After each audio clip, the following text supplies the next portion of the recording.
Alrighty, folks. Hello there. This is Alan recording another comprehensive Magic the Gathering Arena draft video. I'm going to fire off a Lost Caverns of Ixalan Premier draft. I believe, what's the other? The Rivals of Ixalan. This is one of the first sets that ever appeared on Arena. Is back. This was like back in the days when this is, I think, before Dominaria, funny enough, in Corset 2019. So yeah, it's been a while back since I first started. And so I've been playing at least 5 years of Magic at this point.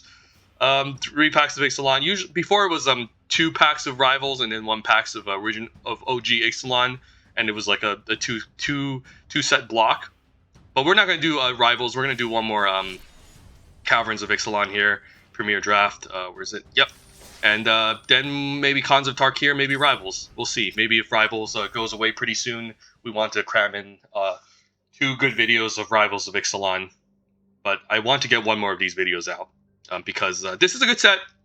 Definitely a lot more balanced than, obviously, Rivals of Ixalan and Cons of Tarkir because they're older sets. And I do want to also redress some minor changes on my my thoughts about the set. So green is pretty good with red. And definitely the third best deck in the format.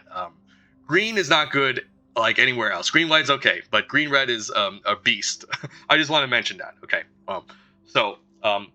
Blue red best deck, blue white second best or tied for the first, and then red green, and then red white. That's how it goes. And then the fourth best deck is arguably green white.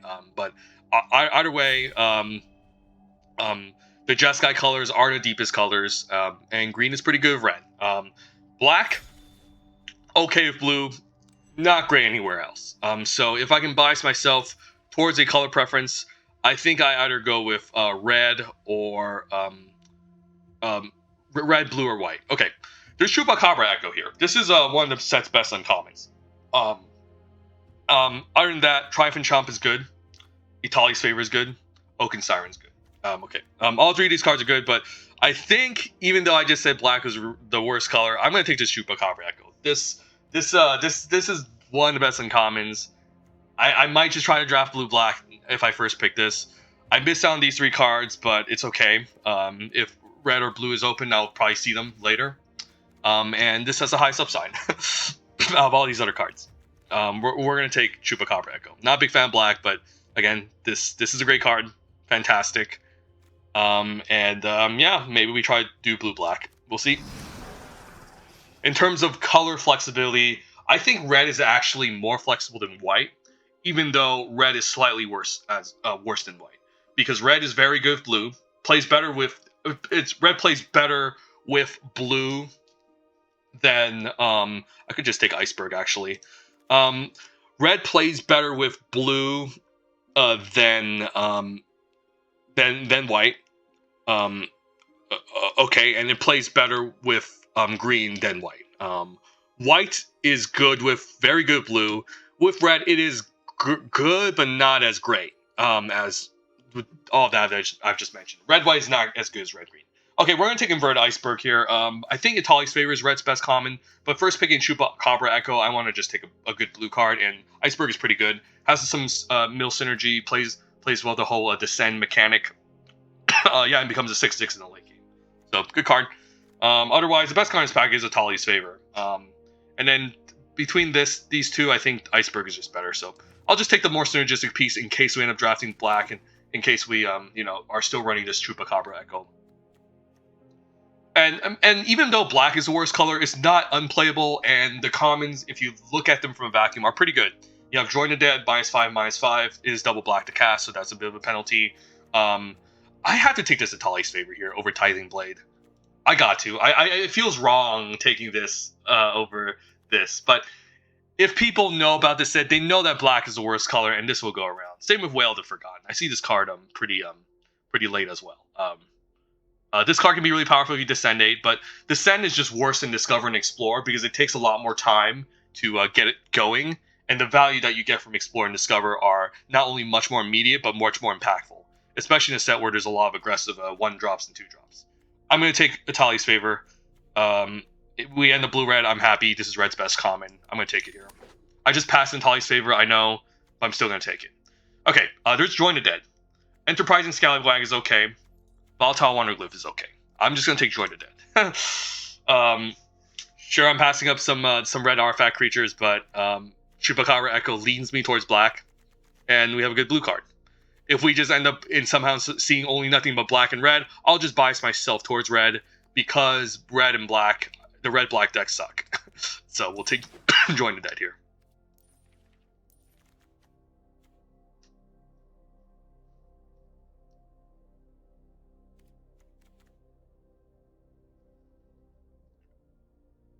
Black will probably be open if the table is full of strong drafters, because they know this is the worst color. Okay, we'll take Wanderglyph now. No black cards I care about. These are kind of filler. Wanderglyph is a good 2-drop. Yep.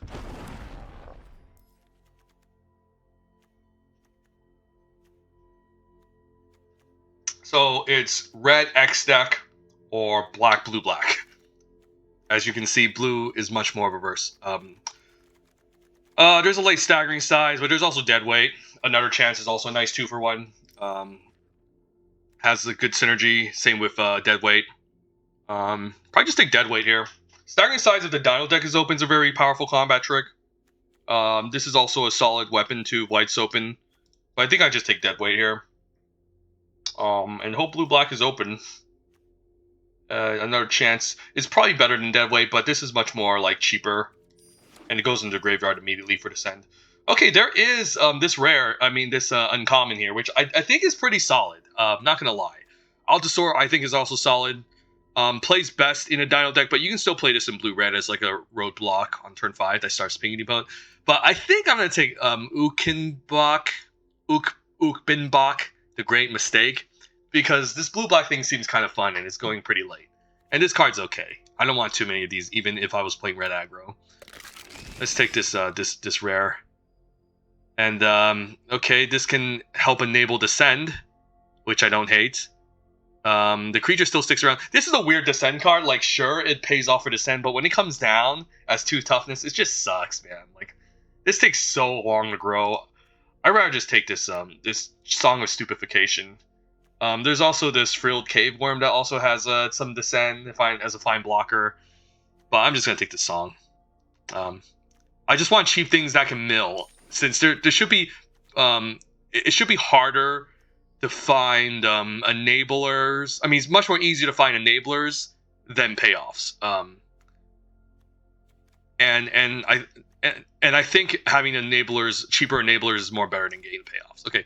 Brian Fang Marauder, I'm happy to play in blue-black because I can just cycle this away. It goes in their graveyard. It helps with the whole Descend mechanic. And Descend, by the way, is getting enough permanents in the graveyard to do its thing. So some of them have like Descend 4. What's Fathomless? Fathomless Descend doesn't matter. It's any number of permanents. This says Descend 8. So I need to get things in the graveyard. I'm going to take Unlucky Drop. Well, this is the... I'll take this over. Okay, Whaler Forgotten. Okay. We can find... Yeah, this seems kind of fun. Choose one. If there's 8 or more permanent cards in graveyard, you cast a spell. Choose 1 or more instead. Return target non-land. Yeah, this is going to be pretty powerful if I can get Descend 8. If not, worst case scenario, it's a bounce spell at sorcery speed, which sucks. But I guess I do it anyways. This is also a Descend payoff. I'm going to take this rare. I'm gonna try blue-black. This seems kind of fun. This has Descend, but I'm not going to splash for a green card. I mean, this has some Descend synergy, but it's not a good card either. But I'll take it because it can be synergistic. All right, and a fine 2-drop that also pays us off. So getting the payoffs for Descend isn't difficult. I think, yeah, getting the Descend going is probably harder than getting the Descend payoffs because we're gonna get them regardless. I'll take another Song of Stupefaction. I just hate the fact that they still get a blocker out of this, and the creature sticks around, but it has some synergy. Okay. Doing the blue-black thing, this card is kind of interesting. Mill 2 cards. It doesn't help enable Descend, but I don't think we'll ever transform this. Because I don't think I want to play any bad pirates or vampires or merfolk in a blue-black deck. So I don't care about this. I do like the Fossilize. I think the Fossilize is probably the best card for us. Or Oaken Siren. If black is open, I'll see this get this wheel. And I feel like black is open. I'm just going to take Oaken Siren. This has some good synergy with the whole Descend thing, but I feel like this is much more versatile. There's a lot, a lot of cheap artifacts even in blue-black, and is one of the best commons in the set. So I'll take the Oaken Siren, and I think the Fossilized will wheel. Yeah, this card's kind of fun, but I'm not gonna do the thing. It's just too hard. Yeah, we need all 3 tribes, and that's not easy to do. It is an enabler for Descendo. Keep that in mind. But I'll take the Oaken Siren. There's a Captain Lannery being passed to us, but again, we didn't see that much red in the first pack. And we just didn't see any amazing blue cards, to be honest. They were just all taken. So I'm not going to do the red-black thing, even though this card is ridiculous and one of the Mythic Uncommons. I'm just going to take Inverted Iceberg. And we saw this wheel. We got this as well. So yeah, I think we're firmly in blue-black with our draft. Okay, there is another chance. Visage of the Dread is interesting too. 2 mana, snipe a creature and artifact.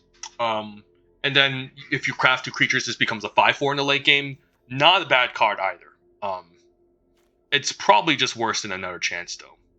I like how this enables Descend, and also you can bring 2 creatures back. This is a nice turn 2 play that snipes a creature, but later on you do need to craft with 2 creatures. I guess artifacts or creatures. How many creatures do we have? Not that many creatures. I think I just take Another Chance. And I don't really want to exile creatures from the graveyard anyways, now that I think about it, because I do want to get Descend going. So this is kind of counterintuitive. I also don't mind Sage of Days. It actually has good synergy, but I'm going to take another chance here. I want to lock one of these up. And then Lodestone Needle versus Skullcaps. Now, this is also a really good land, by the way. This is a really good card. This is the best card in the pack. I'm going to just take Lodestone Needle. Again, if black is open, I'm going to get the black cards. I don't have to worry about this. Solid common, but this is a good blue uncommon. And, okay, this one has the Send synergy. No, it costs less for each cave, so that sucks. I don't want to play a million caves. This has the Send synergy, but it's not that great. I'm just going to take Brackish Blunder. And now I could take one of these Spike Tails, which can end up in the graveyard for cycling. Or I can just take the silly Blood Rage Myconid now. I kind of just want more of these like random cyclers that I can just throw in a graveyard and just like enable Descend. And then I guess I take this now. This helps enable Send as long as I have an evasive creature that can fly over and attack. I only have one, so I don't think it's going to be that great. Greedy Freebooter, more of a black, white, gold card, because like the opponent doesn't even have an obligation to block this if it attacks. So this is just like a random chump blocker. So kind of just like a dead card. Sure, gives you a token scries one, but I don't think it's great. This has at least some synergy with what we're doing. So I'll take the Myconid and do Death Cat Marionette. Solid enabler too. And yeah, it's a Death Touch creature, so I do like this in blue-black.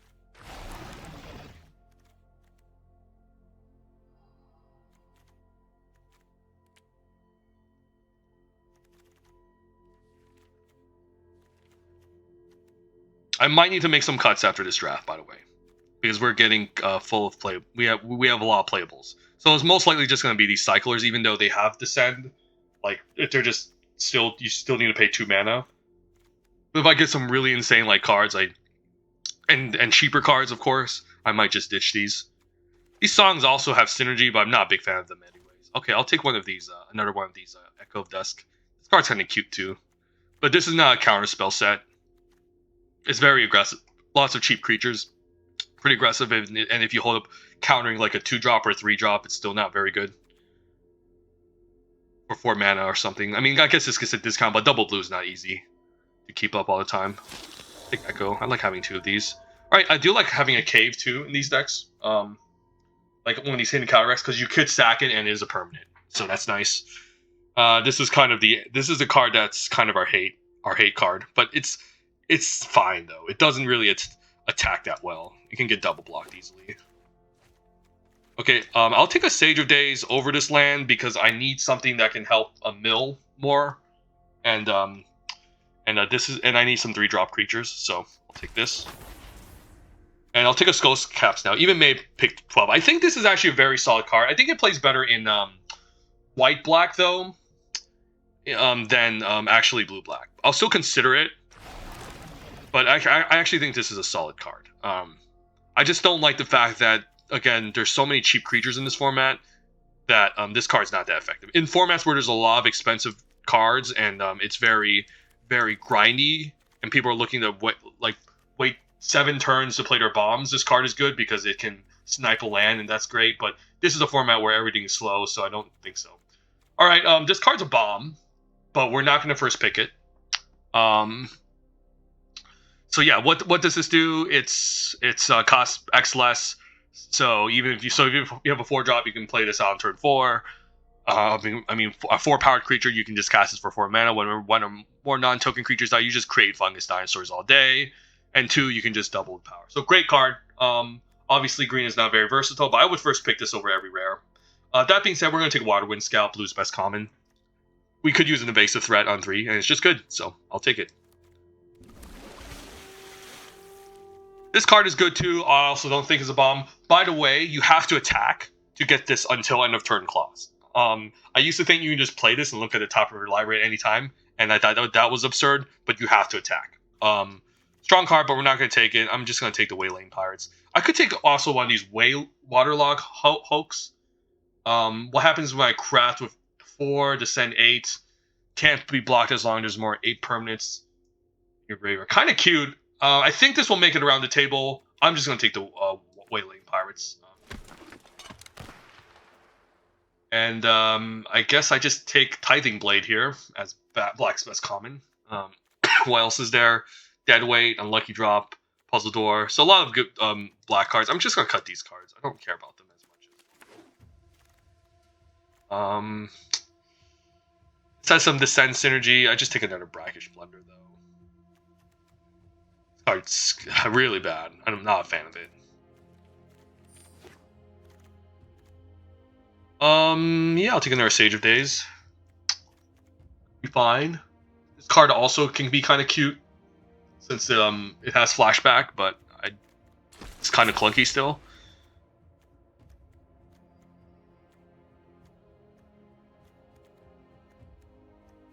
And this could just be it. I could cut this card here. I'm not a fan of this. Like, it has Descent synergy, but like just making 1/1s is not what you want to do. And it trades down like a 4/3. And the 1/1s, by the way, can't block. If they could block, this card's insane, but they can't block.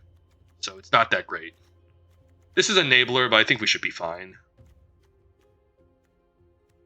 We should be fine enabling Descend. I think it shouldn't be too difficult.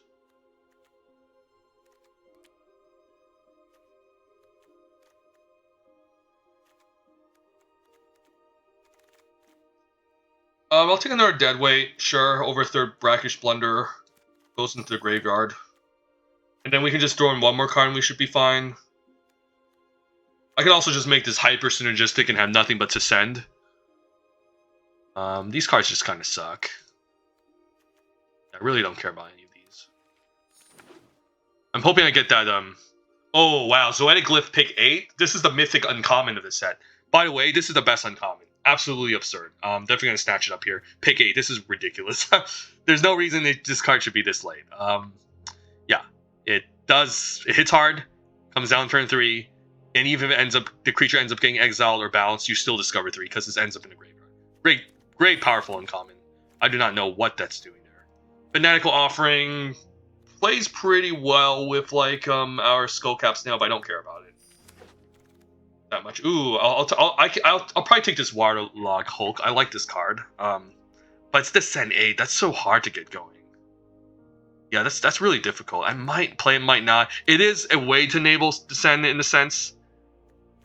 So maybe I still run it, but we'll see. And I guess we can take Unlucky Drop here, or Puzzle Door. Maybe just take Puzzle Door. This also has some Descent synergy. I'll take Puzzle Door. Could use one on turn 1.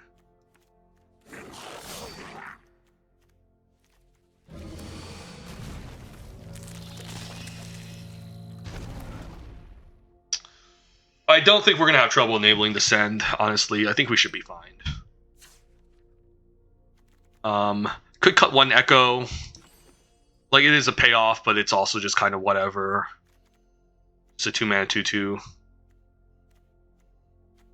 Descent 8 is so hard, man. I don't know if we can do it. Even with this Hulk, it's still like gonna take forever to get to Descent 8. So I'm probably just a fan of Descent 4 now that I think about it. Maybe we don't even play the Descent cards. Is that, maybe we just don't. Maybe we're just blue-black tempo. As weird as it seems, I think we're just that. Why did I just cut Join the Dead? We need Join the Dead. So maybe I just don't care about these two cards at all. Or maybe I just care. Maybe it's fine having Ukenbach since it's just a 5-mana 6/4 menace, which is not bad. And just cut this Whale the Forgotten. And then maybe cut an Echo. Or not. I mean, this is Descent 4, so it's not the worst to enable. Help enable. Yeah, this should be easy to get going. This is a lot harder. But I don't need to make the deck all about Descent. What other cards can I consider here? Snail is fine. Plays good with Tithing Blade, but I don't think we're going to have trouble putting creatures in the graveyard necessarily. And I don't need to activate this immediately. This can be activated like later in the late game. I can easily just trade something off to enable it. Offering could be fine. But I'm not really looking to sack anything either. I think we should be okay with this. Just run 40 cards, something like this, because the rest of these cards are just kind of whatever. But this could maybe work. All right, so slightly favoring blue, so 9/8. Let's try this out.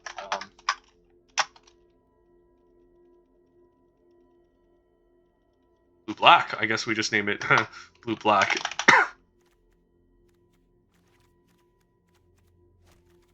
And this is a 6-drop, by the way, because it turns into a 6/6 later. How many artifacts? I have 6 artifacts. So not the easiest to get this going, but I do like the Puzzle Door now with this. So we'll try this.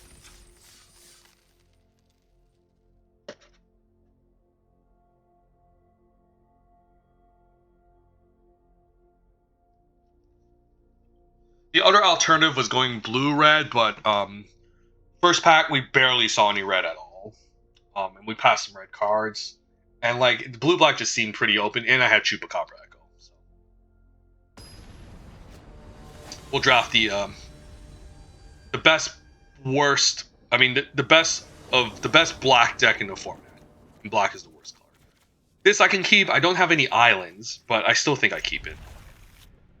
Because I have Deathcat Marionette on 2, Tithing Blade to maybe stall. And then yeah, we'll take it on. We'll take it from there. Hopefully we don't mill too many islands. We just need 1 blue to get this deck functional, to be honest.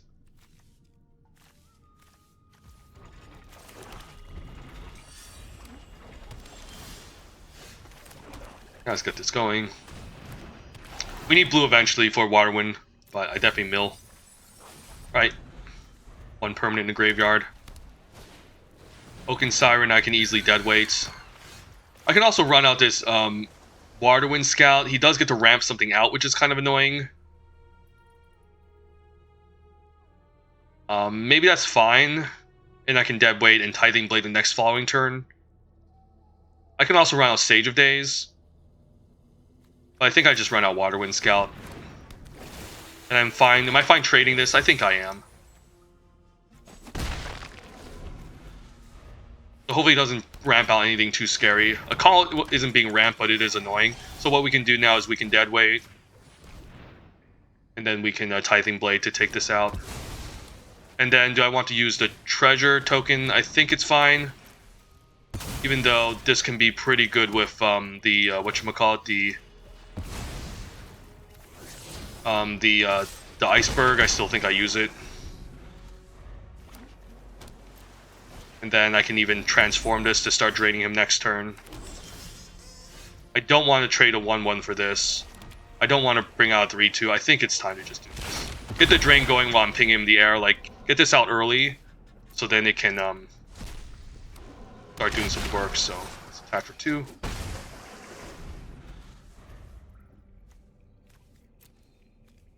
So luckily I saved that deadweight. Iceberg, okay.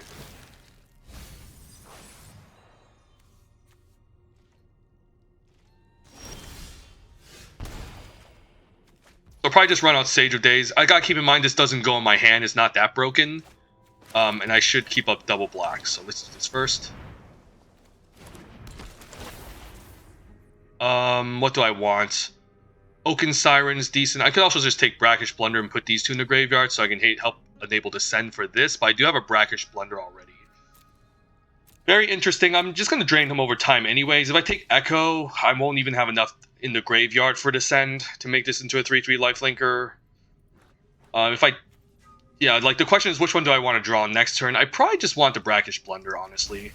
As long as I can stall him long enough and drain him and get to Descend quickly, I should be fine.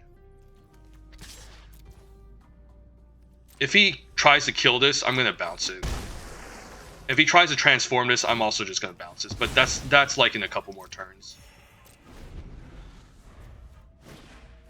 Ultec Cloud Guard, that can probably eat a removal.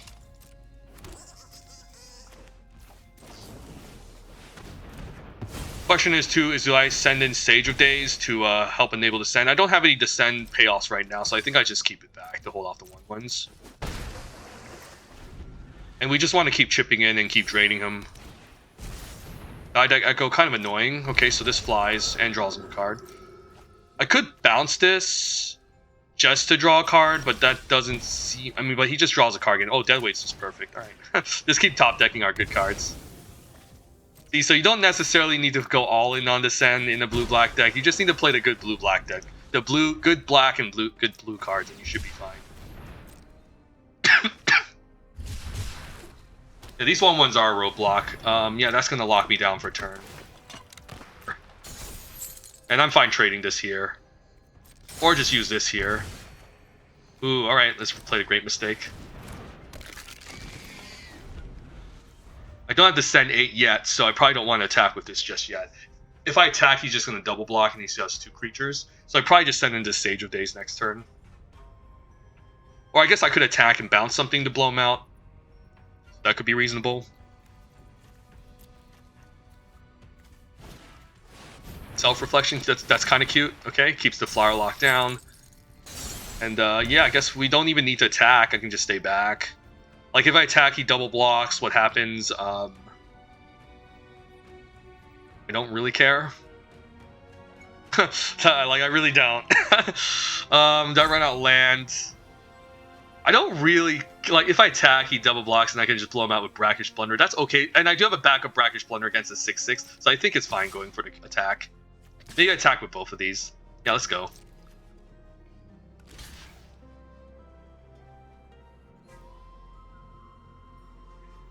Yeah, I think he's trying to copy this next turn, but I guess he won't have any more 3/3s to copy.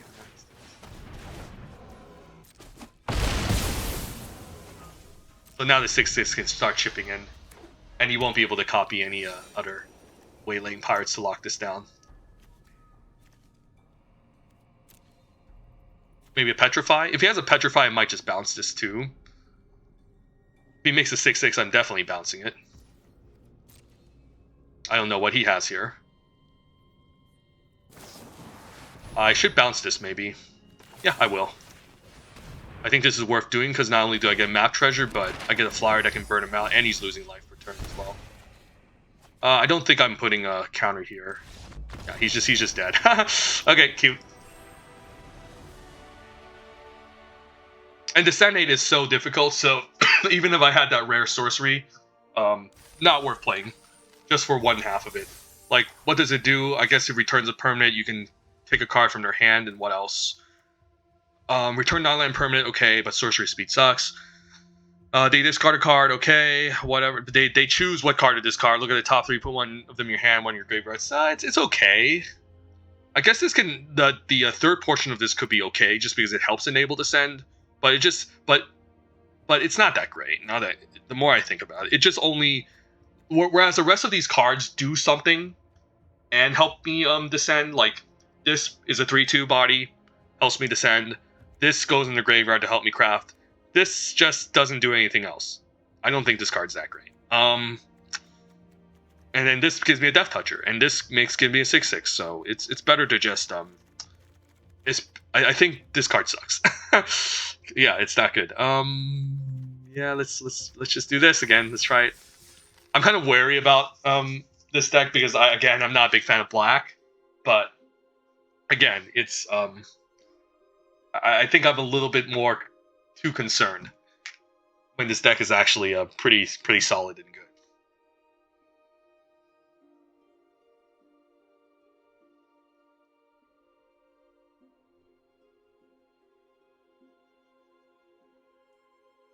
Like, Descent 4 isn't difficult when you just get 4 like lands in the graveyard, for example. Oh, Samuel Black. He's a very excellent limited player, by the way, guys. Actually, very excellent Magic player in general. So it's awesome playing against. Will be awesome playing against Samuel X Black. If I get a third land, I can Zoic Glyph on the Oaken Siren, hitting for 5/4. I'll try it. No black mana though, but gotta greet him.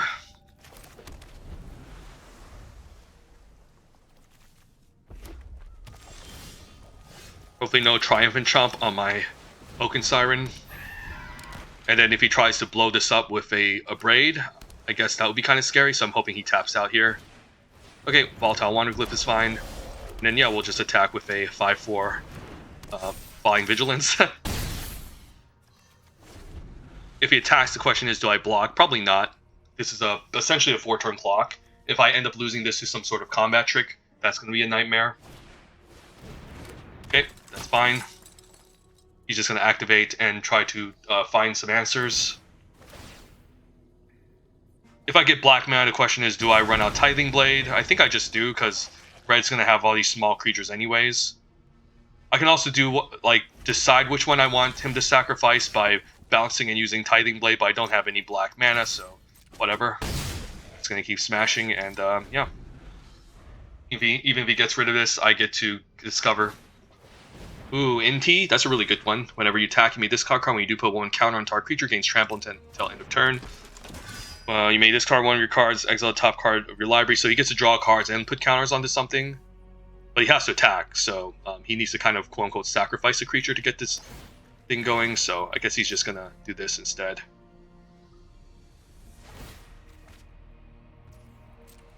What he gets, just a land. But he misses land drop the previous turn, so he won't be able to play this. Oh, I guess he can. Never mind. So if he has Brackish Blunder, that would kind of suck, because I'm getting kind of close. I think I'm blocking this. I guess he can just play next turn as well, so he's just trying to dig towards more answers against my my 5/4. So I guess it's free to block, and there's no blue spells, I think, that can interact with this. Cogwork Wrestler, I guess, is kind of annoying, but that's okay. It's not going to kill it. And then we have Unlucky Drop, which we can also use next turn. Now let's just get him for 5, and then next following turn is lethal, so I might not even block, but given I have some tricks here, I might just do so. And Poe might just smash all out just to just because it's lethal next turn. So I don't even need to block this, to be honest. And if I do, he has a trick, I guess one thing I can do is I can just bounce. So maybe it's worth bouncing Inti, because it's just such a powerful card. I don't think there's any counter spells for bounce for non-creature spells in this format. I guess there's the 4-drop that counters, but then it only gets a discount when it counters creatures. So I think it's fine blocking here, and if he has his combat trick, I can just bounce.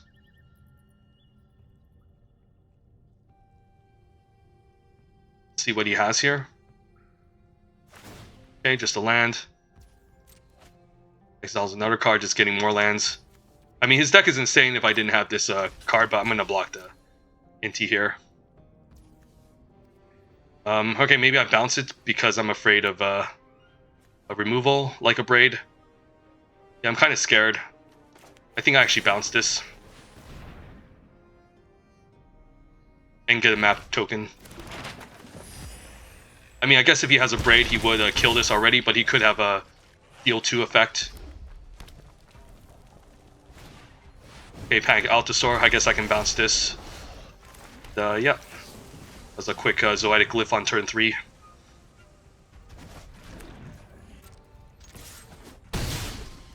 Right. That was sweet. That was quick, not even hitting my second color. Just turn into a 5/4 vigilance and kill him in 2 turns.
Alright, seems like an okay keep. 2-drop, Lodestone Needle. Not too many ways to enable Descend, but we'll find ways.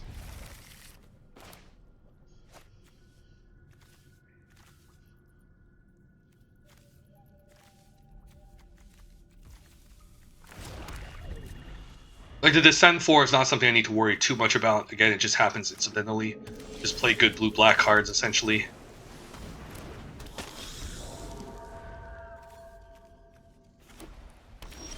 Go 2-drop. Alright, fine attacking.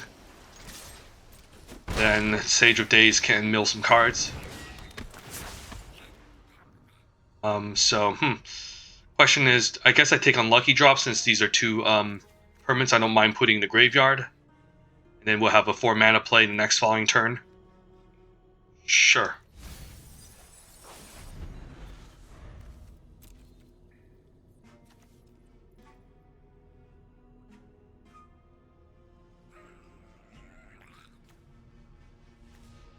I could have also kept the Sage of Days on top so I can Sage of Days again. But it's not like, again, I'm drawing the cards. It's more like I'm just looking on top of my library. So I do want to get 2 permanents in this for Descending, I think. And I think this could be more useful. Glorify Suffering, just going to come down as a 3/2. So I could bounce this card, since I have all this interaction already, and I think I will. And he's probably going to bottom it because he needs to find things that are better, and then we can attack before. Otherwise, this is just going to stay in my hand all day. It's going to be not that useful. Tinker's Toad, kind of annoying. So we could attack with both. He double blocks. I can bounce one of them. Alternatively, I can just run out Ukenbach, the Great Mistake, which I'm probably just going to do anyways. And then question is, do I attack? I think maybe it's fine trading off this 3/2. Then maybe this can start lifelinking as a 3/3 eventually.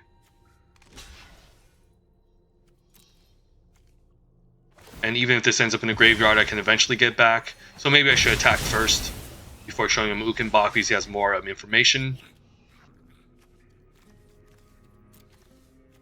If he has a paralysis 2 mana on this, that would be kind of annoying, but I still get my 2/2. I can always bounce this, of course.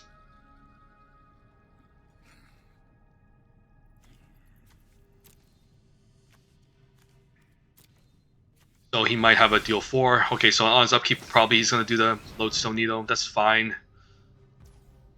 Yep, sure. One is playing. I thought this was a green source for a moment there, but luckily, I mean, I don't think anyone would do such a thing. All Alright, we'll attack for 2. If he has a removal, I guess I can even bounce it. And I will, just for value. I get a map token as well. Can maybe put a... yeah, maybe just use it now. Ooh, Iceberg is nice. That can enable Descend. So it becomes a 4/4 lifelinker. Surprised the opponent didn't use Whirlpool on the 6/4 instead. Now what I can do is I can Iceberg, Lodestone Needle, tap this down, attack for 4.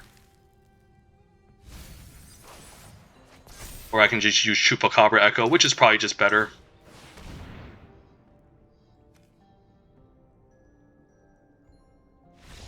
My opponent just concedes. Okay, that's cute.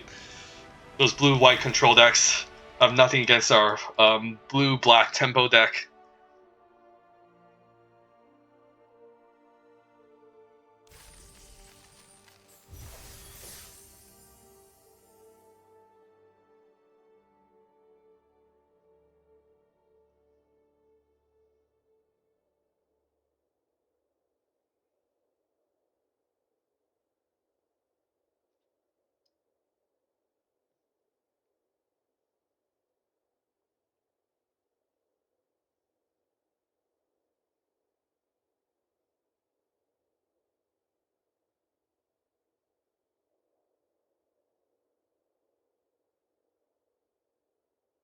Surprised the opponent didn't try to exile my 6/4 instead. Like, eventually it will become unstunned, and I think that's a bigger threat to deal with than the lifelinker.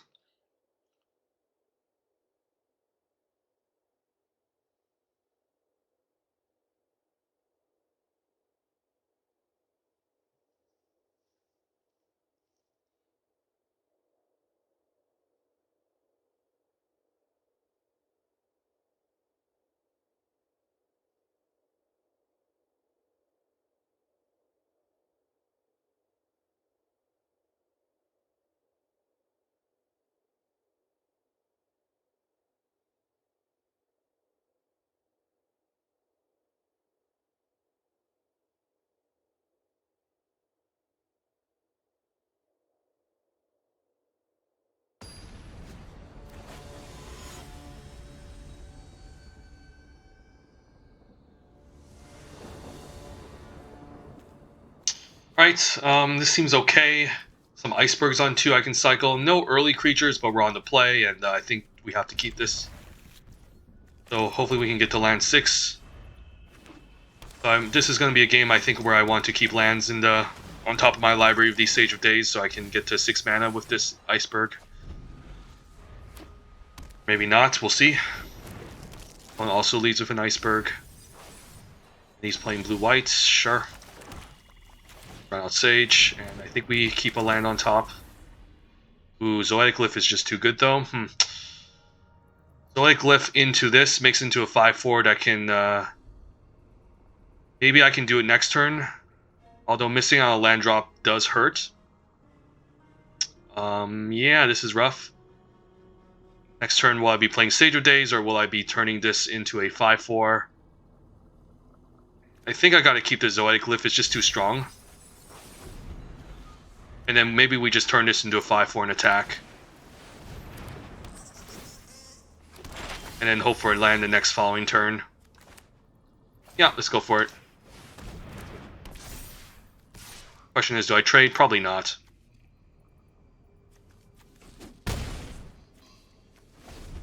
And the damage will add up here too. Did miss my land, but I think this was worth doing maybe. Maybe I'm wrong, maybe I'm right. If the opponent can't deal with this, eventually he's going to have trouble. I can also Lodestone Needle if he has something next turn, or hopefully get a land. No land. So I probably just want to Lodestone Needle and attack. And if this trades, I can then Tithing Blade the next following turn. Sure.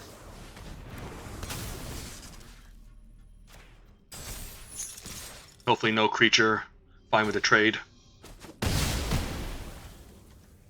And this being able to put him down to 10 is huge. Even though I'm missing a couple land drops. Probably has a creature to follow up, I have to imagine, so this Tithing Blade plan might not be the most effective, but I still got rid of the 2/1, that was a bit of a roadblock. Dustbro's Reliquary, even trying to exile the Iceberg, but I still get to discover 3, so quite powerful. And I guess I can bounce this back, force him to recast it, and get a treasure token. I guess if he recasts it next turn, I can just Tithing Blade it. Make him recast it, please. Perfect.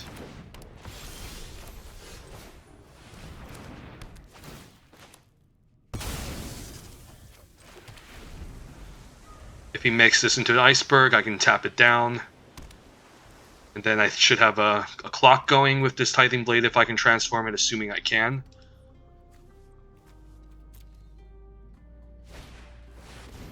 The only issue with this game was I just didn't get my land drops, I think. Right, 5th land, so I should just be mana efficient here and just transform this. The other option is to run out these 2. Which could also probably be the play, because I might need a 6/6 the next following turn. This attacks for 4, I guess this will come down. I'll take 4 again. So I probably need to, yeah, I probably need to do this as opposed to transforming this, even though this does put a clock on the opponent. This more mana efficient and gives me access to a 6/6 Deadweight. Can shrink a creature down, but it's not what I want. I could also just bring out Echo of the Dust, but it's just a 3/3. I think I might need land, and then I can always retrieve any of these 2 back. Huh. Very interesting here. Yeah, let's get land so I can at least transform this. Not sure if this was the right choice. Like, this Deadweight could maybe be more useful. He just plays Clayfire Brick, so he's not transforming his 6/6, interestingly. Adaptive Gen Guard, so this could be kind of scary if the opponent just keeps playing large creatures. So I probably just need to transform a 6/6 next turn and then try to deploy some other creatures the next following turn. If I tap this down, he won't be able to transform it. I mean, I guess he can just tap 2 untapped. So I think we just do this now while we can. Fine, getting rid of the map token.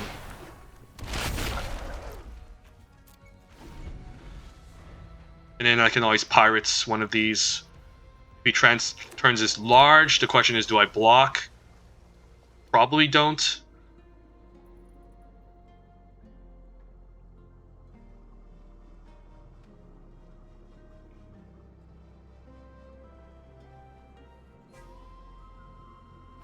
Or maybe I do. Oh, he's just going to do that instead? Alright. Kind of annoying because this can become even larger. So he can just tap 2 artifacts and I'm kind of forced into this weird double block position. He doesn't even bother. Okay, so now what? Maybe it's fine tapping this down and then attacking. And then if I use another chance, I can get back maybe an Echo of Dust. Yeah, I feel like I need to tap this down here. And then we'll have to double block to take out this, which can be kind of concerning. I think I still need to attack.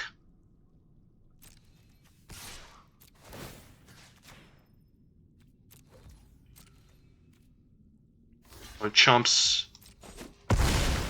Yeah, I probably just need to use another chance next turn, because I don't think an Oaken Siren is going to do it.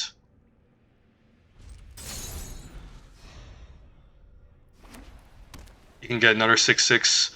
So I need to find a way to bounce this thing, or else it's just going to keep getting out of hand. I do have one more Brackish Blender in the deck. Okay, so I got to take 5 this turn. I think I might have to trade this. Oh, he's just going to tap down my 6/6. Okay. Question is, do I just double block this 5/5? Probably not. I guess I can get back to Pirates if I did. Okay. But maybe it's better to just keep this around. Then just maybe the game plan is now maybe stall or something. We'll see. Chupacabra Echo is fantastic, so I'll take a Chupacabra Echo, and Marionette's also not bad. Echo of Dusk gave me some life, but I think I should be fine just taking these 2. So first things first, I can echo the Adaptive Gem Guard. And then run out Deathcap Marionettes. This is sorcery speed, so I should be able to take this out. Then we can play the Marionette to also just trade. My library is getting kind of low, so I might need to maybe not mill 2 cards, because if I put myself to 11, it's not worth it. There's Ukenbach in my deck, which if I self-mill would be useful. But I do need to kill the opponent pretty quickly. I don't think I mill myself, though. 13 cards is kind of low, and I need to find some things. So now if he attacks the 5-5, I think I'm fine trading the 1-1. This 6-6 is a bit of a problem, or 7-7, but I can always double block it. Scoring Sandwing, kind of annoying. But maybe I shrink this down to 2 power in the meantime. And then just run out all my other stuff, my flyers.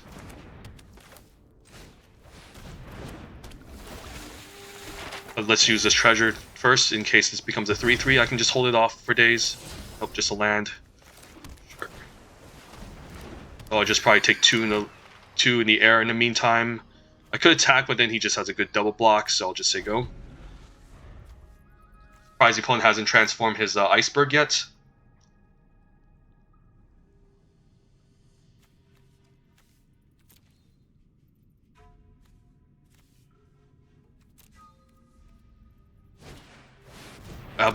Awakening, so this, how's this flying? I don't get it. Oh, because of this awakening. Okay, that's annoying.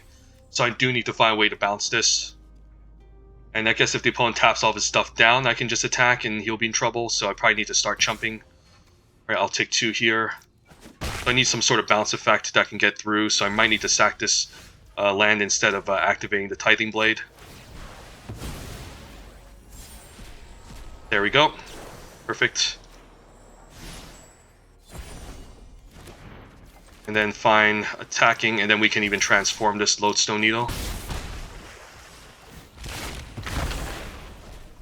I guess I don't have that many artifacts, so never mind. In the graveyard.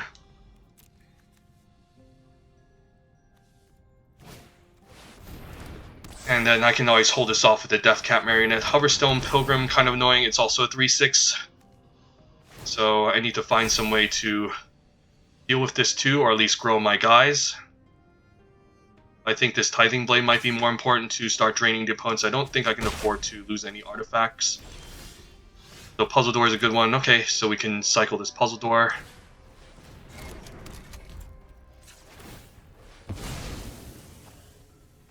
Echo of Dust. I guess one thing we can do is run out the Echo, and I don't think I'm blocking anyway, so I might as well transform the Tithing Blade. Dialing. So then I can put a clock on my opponent if he's not careful. I could attack with the Iceberg Titan, tap something down. Versus the double block maybe. But then he just has a 5-5, so I don't think I have any good attacks.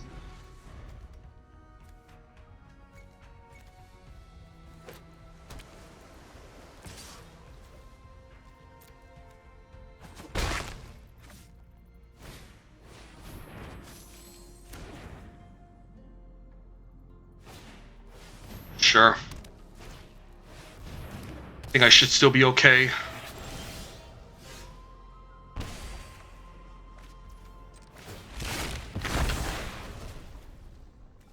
I mean, I might just end up decking myself. I don't know.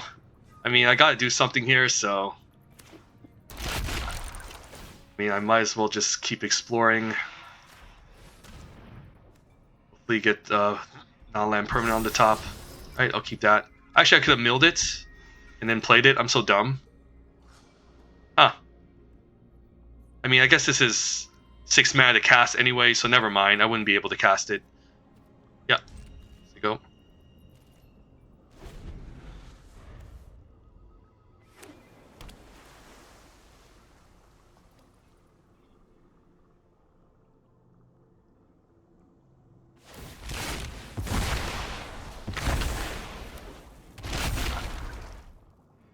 So this can attack and then make this unable to block the next following turn. I guess I gotta take 3 here. Hopefully I don't draw anything. Guess I'm forced to take 5 unless I chump next turn. So if I put a counter here, he's just going to tap this down. I have to use this to chump this to survive. The other alternative is if I put a counter here and he taps one of these down, I can at least block the 2/2. So maybe it's best to just put a counter here and this can at least block this and I can fall to 1. Okay, join the den I'm definitely keeping. Then yeah, we can just say go. Not sure why I want to kill probably the flyer, and so I can try to get some attacks across.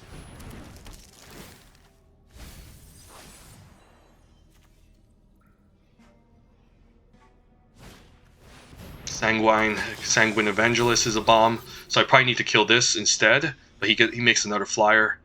I mean, I do have the gun ground up pretty nicely with Okay, so now what? I probably, if I kill the flyer and I attack, I can tap 2 things down. Guess I don't have any good blocks now. Fall to 1. Yeah, I probably need to join the dead here. I guess you have another flyer. I guess you can tap both my flyers down and kill me. So what's the game plan? Maybe it's just attack with all. Or take out one of these. Maybe I should explore first.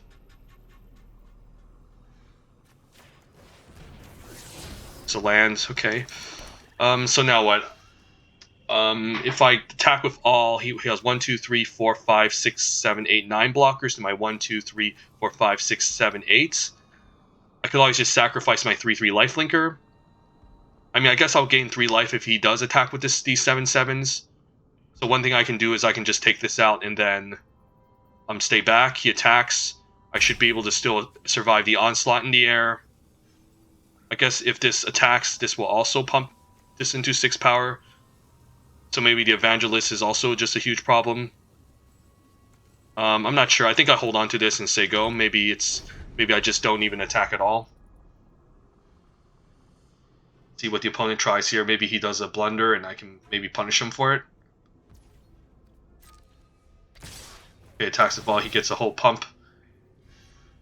Right, he gets to tap down both my flyers.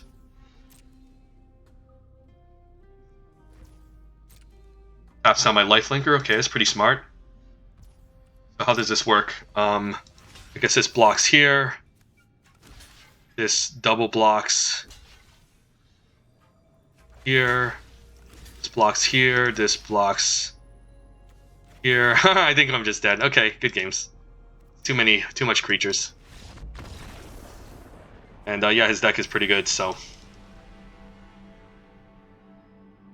Sanguine Evangelist is a bomb, so that was a card.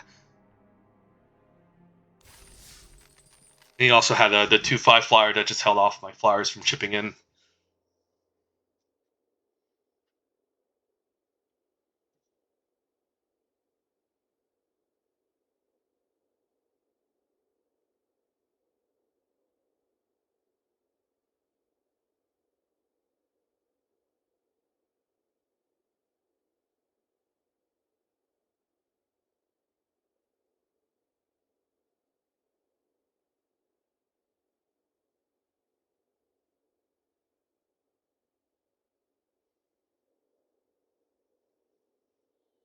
Maybe the right play was to just use the removal spell on the 7/7, but then he can just attack in the air. And I don't have any good blocks against the 4/6 flyer.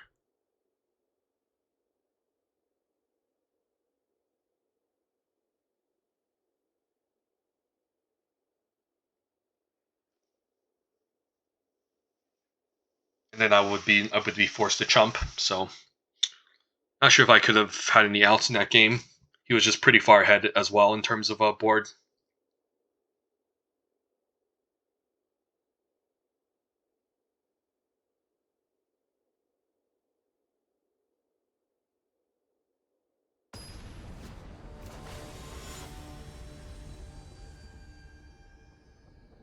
Zoic left got me pretty far though in that match, even though I missed the land drop a couple turns.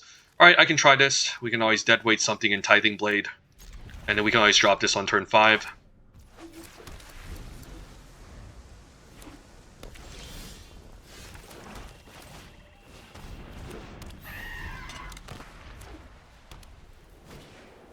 Alright, that's a target for deadweights. Yup. And hopefully play something scarier that I can Tithing Blade. Why isn't this an artifact? I wish I can cheat this out. Okay, Tinker's Tote, not going to Tithing Blade. So Tithing Blade's not going to be great against these Tinker's Tote. And I also don't have any creatures I want to sacrifice anyways. So I'll just attack and then say go. I'm not going to also use another chance for just to hope in hopes I get a creature because it can fail miserably even though it does enable descent.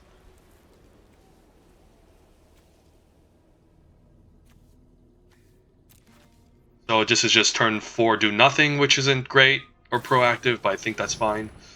Okay, I guess I can always just get this back from the graveyard, which isn't the worst because like what else am I doing with my mana? And I do want to maybe get the descent going for this, but he could have removal as well.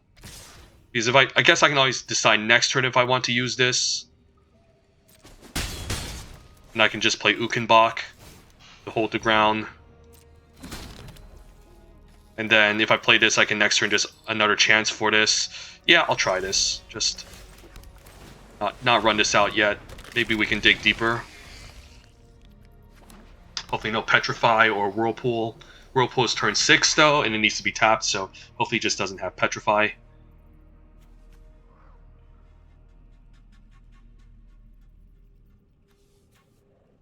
Well, might have some way to give this first strike though, with the Ancestors, whatever. But we can always Tithing Blade one of these 1/1s and then attack, and he doesn't have a good block against a 6/4 Vigilance Menace. Okay. Kind of annoying. Guess he can equip now, hit me for 5 in the air, I can hit for 6. Guess he might try to double block now, so if I use Tithing Blade, it's not going to be worth it. Let's attack first. Maybe I should have used this first, actually. Fine trading both of these, actually. Nope. So, probably just Puzzle Door. Search for something. Ooh, Brackish Blunder's pretty good. Yeah, that would that'll put him back a turn. So we can run out land. I guess might as well run a Tithing Blade, even though he just loses a 1/1. Like if I bounce when they use these and use Tithing Blade, then he's just going to keep his 4/4 around. So I might as well just do this now. It's not the most effective, but I gotta get this out anyways eventually. And then next flying turn when he tries to attack for 4 in the air, I can just bounce this. Make him replay it.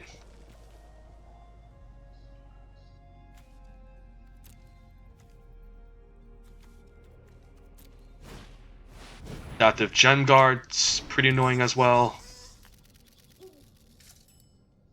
So I could just take 4 and bounce this back instead.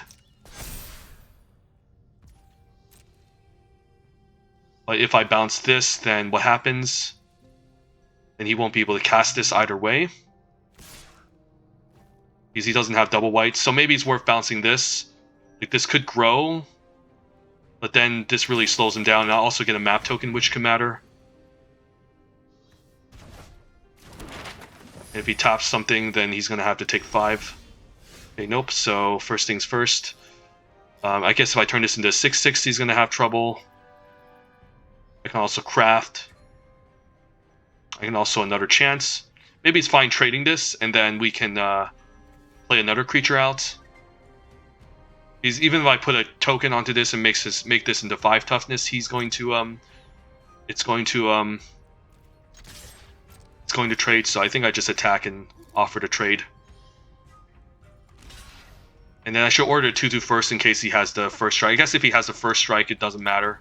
So hopefully no Ancestor's Aid here. Nope, and I'm fine with this trade. He's gonna have a flyer. I need to get to 8 Descend with this. So one thing I can also do is I can just another chance as opposed to Tithing Blade. Tithing Blade is the most efficient usage, and it does put him on a clock. But the issue is that I need to It's going to get rid of a creature, which helps descend. I mean, one thing I can do is I can also echo here and then just try to put a map counter and then decide next turn what I want to another chance. Maybe that's just better. Get maybe a lifelinker going.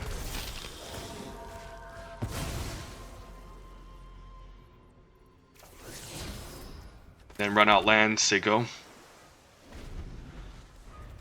No counter. If he had a counter, that wouldn't be bad, but I guess he can turn this into a 5/5 eventually.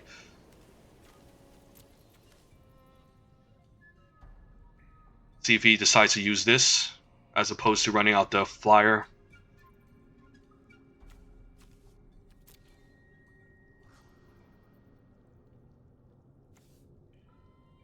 The problem with another chance too is that it also is kind of anti-descend because I'm trying to return 2 creatures from my yard. But I guess I could always count Ukenbach as one of the 2 creatures I can get back.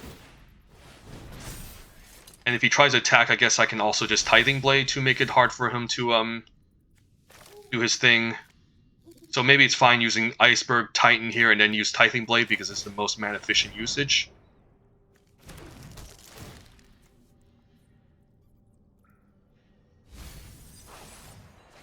And I could run out Sage of Days, but I think I just want to get this trade rolling. Then find maybe getting rid of Sage, although Sage can help enable more Descend if I get it back, but I have a Sage in my hand already. And I don't think I need to go too hard since 8 should be pretty easy to get to. Opponent can hit me for 5, I can drain and hit him back for lifelink, so that's not bad. No attacks. Opponent can also gain 3 life, I need to keep that in mind. So as long as I can deal with this 5/5, maybe bounce it or you know, kill it, I should be okay.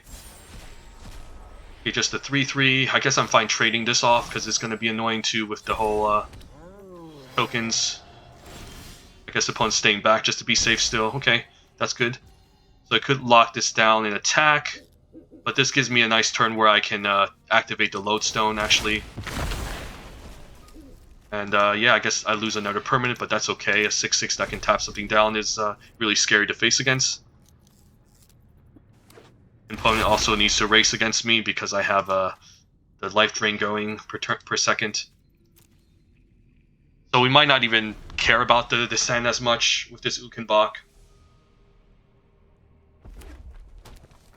And if he has nothing, I can just Lodestone Needle attack. If he has something as well, I can still do the same. Right, that's kind of annoying. And then might just stay back still. I'm fine attacking. If he attacks for 5, I might as well lock this down and attack, but then he can just make 1/1, so maybe it's better to just offer to trade and use this defensively.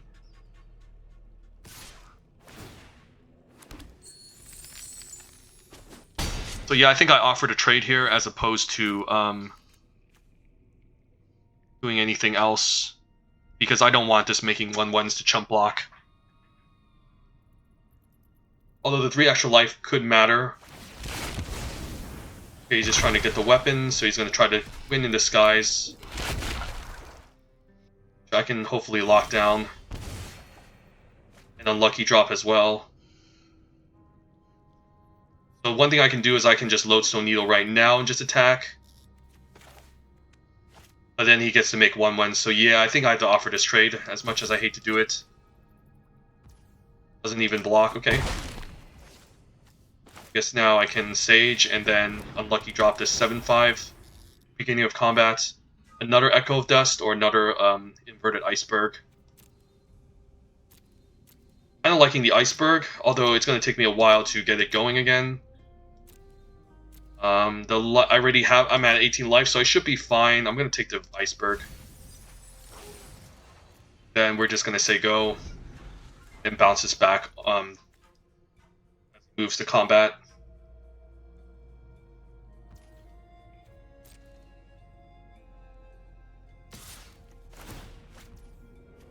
Does make a treasure, but I don't think I care too much.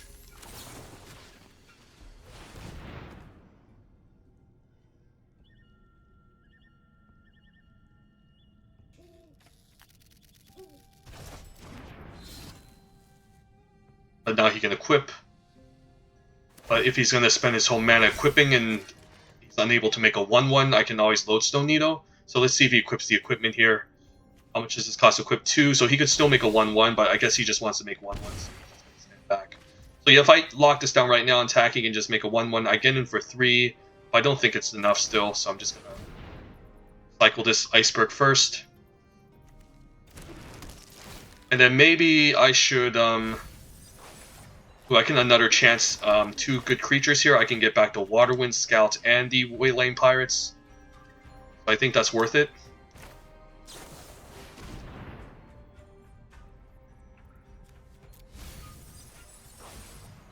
So Waylaying Pirates definitely, and Waterwind Scout.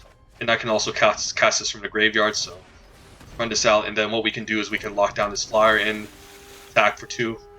I see another removal spell. Nope, no attacks.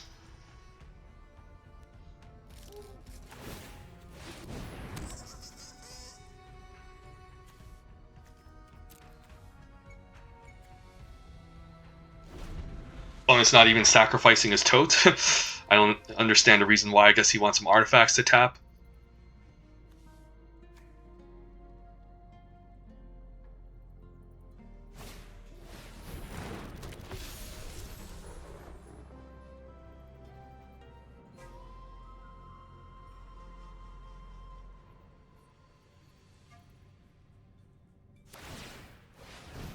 So I could Lodestone and Ukenbach instead, and I don't think I'm trading for this. I can also just tap 2 down and go for the kill. He could have the exile effect, but I think that's lethal too. So yeah, I think we just do that. So let's Waylaying Pirates the 4/4 here, and then Lodestone Needle this one. Because I want to keep more stun counters onto this, it's reasonable to just use this on the 4/4 flyer. Then yeah, let's just swing into team, and that should be game. If he kills any one of these, it's game over. Yeah, he probably has the untap trick. Oh, Spring-Loaded Saw Blades, never mind. But still good games. I guess he can gain 3 life. Yeah, I forgot about the Tinker's Tote. Alright, that was close. I guess I spoke a little bit too soon. So yeah, let's might as well just use this on the flyer then. And then should be gamey either way, since I'll be able to drain him and hit for 2 in the air. He makes a vehicle, that shouldn't matter, so that's pretty much game.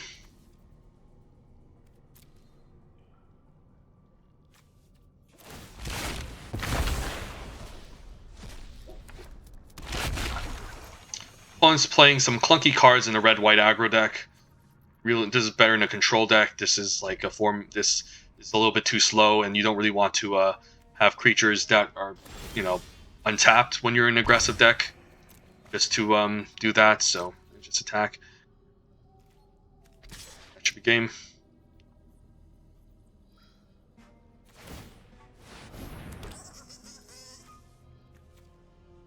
One of these fly.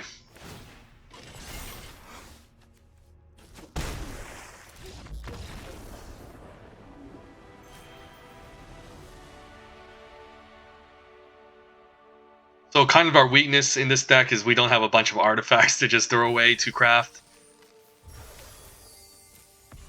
So luckily we did run this puzzle door, which came pretty clutch. So yeah, we just don't have a bunch of artifacts to craft. 6 artifacts. They can still end up in the graveyard, but I guess I don't really want to craft the Tithing Blade away, and I guess we can make map treasure tokens. So I'm glad we threw in the puzzle door and we took it over the unlucky drop in the final picks of the 3rd pack, I think.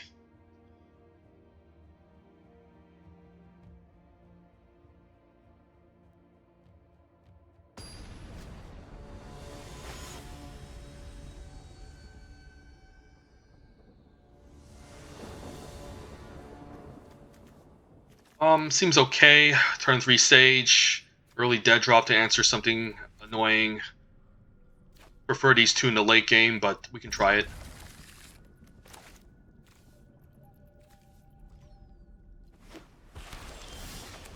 Double Deadweight is nice early. So usually in a handful of removal, it's always nice to to have to be on the draw, because you aren't really developing the board. You're just removing threats.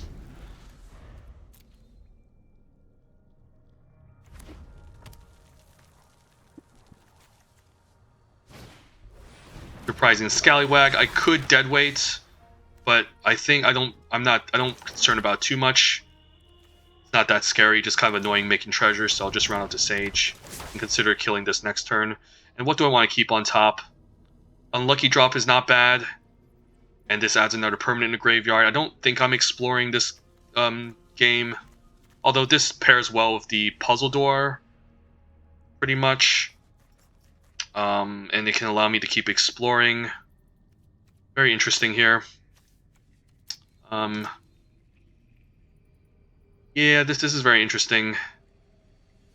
I definitely don't keep the land. I mean, this might just be better because they had to put a creature back on top, which might not be beneficial.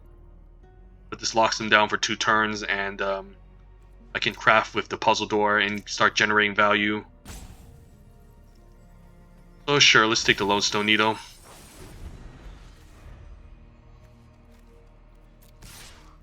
I'm not blocking this. Captain Storm, so hopefully no artifacts. Yep, no artifact. Hopefully no Cogworker's Wrestler. And he probably has it, so... So do I just kill Lannery now? I do 2 for 1 myself. Yeah, I gotta kill Lannery, otherwise this is gonna be a problem.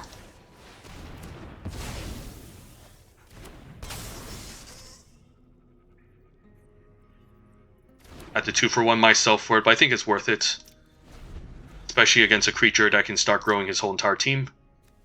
The question is, do I trade my 3-2 now? I think I do for the 2-2. Not for this, because I don't want making treasure tokens. Echo of the Dusk. Okay, so now I can turn this into a 3-3 lifelinker. If I get this going. Actually, I could have used this as a combat trick. Funny. But that's okay. Attack first.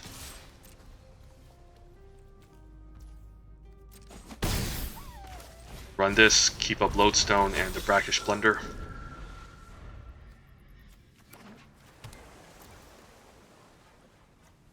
The crappy thing about the Send 2 is, okay, so I could bounce this back. I think I do, since the lifelink is really important. It makes it a bit of a nightmare for him to deal with. Yeah, I think I'm fine with this, and then attacking, by running out land, and then using Lodestone Needle if he bounces this again.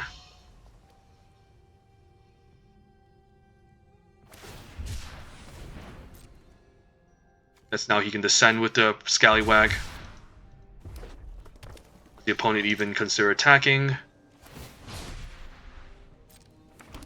One thing I can do is I can lock down this Goblin and start attacking with this 3-2. So then I can start putting counters onto this Echo and exploring. I think it's worth it.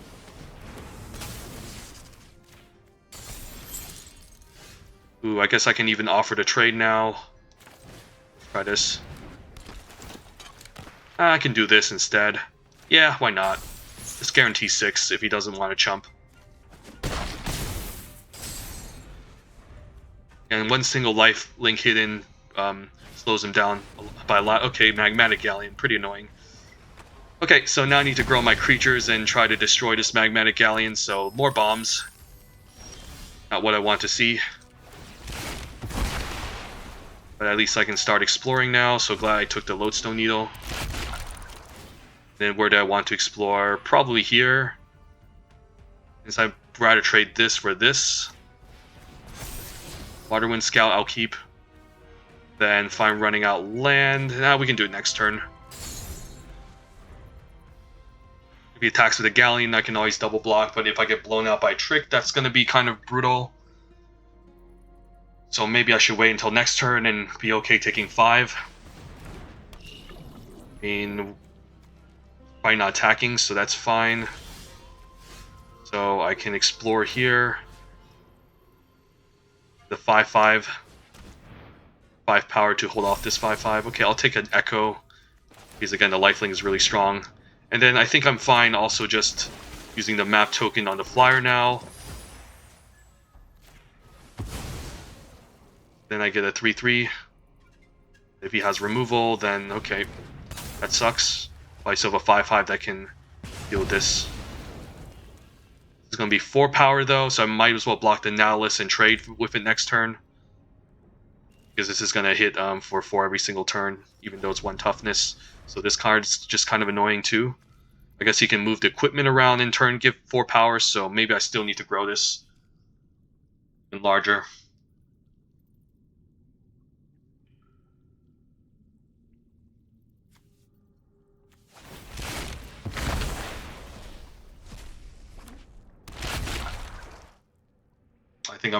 I guess I would have to block here to take rid of this, and then if he can hit me for 6 essentially. That's a lot.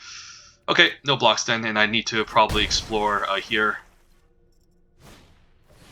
Belligerent Yearling, I'm not too concerned off, although the weapon with it is kind of gross. Do this. It's a land out of the way. Alright, I might need to double block this then.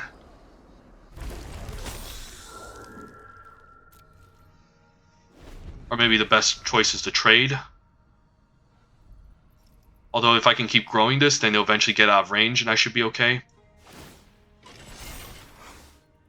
Okay, so I guess I need to double block this and hope he doesn't have a trick.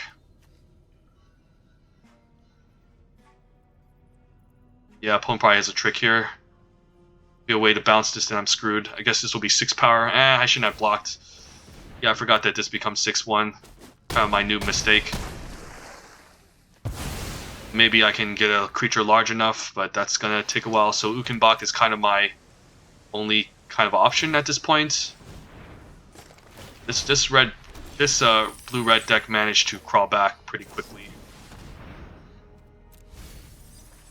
Bacabra Echo definitely gonna take, and then what else should I take here? Waterwind Scout perhaps, although it doesn't block very well, and none of these really block well. Some of these can gain me life, but not necessarily block well. They'll just end up trading. The weapon, kind of close. Echo is definitely coming back. Then maybe I do just grab Waterwind Scout to start applying pressure. Although he's going to hit pretty hard, so maybe I just need ways to slow him down. Right. I might as well explore just to maybe draw a card. Yep.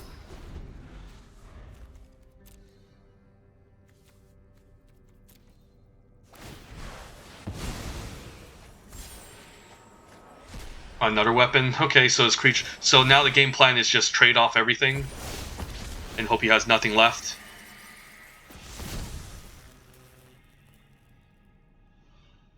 But he definitely has a spell. Nope, he doesn't.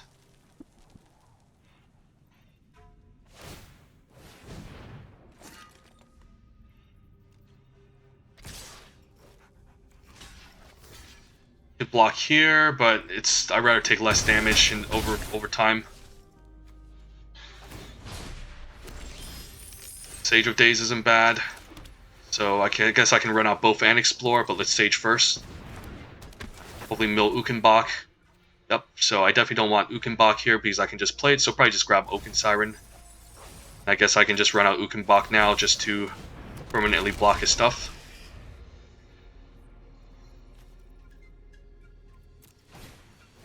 Iceberg, kind of annoying. Guess I can always just tap it down and attack for 6 next turn, force a double block, and then hopefully just replay it. Or I can just attack and then if he double blocks, yeah, I just replay it without tapping anything down because this is going to be 6 mana to cast. And I can just run out an Oaken Siren along with it.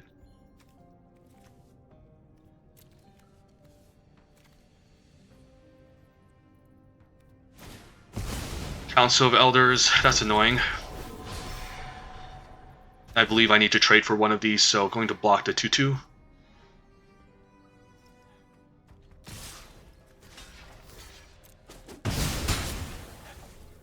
So the question is, do I run out Wailing Pirates and Oaken Siren, or do I Ukenbach and Oaken Siren? I guess I can do both. This is fine. And yeah, I might as well tap down this flyer in the meantime. Prevent him from killing me in the skies. Then I still have a chump blocker here for the flyer. Hoping he doesn't realize the iceberg is an actual creature. So then I can actually attack.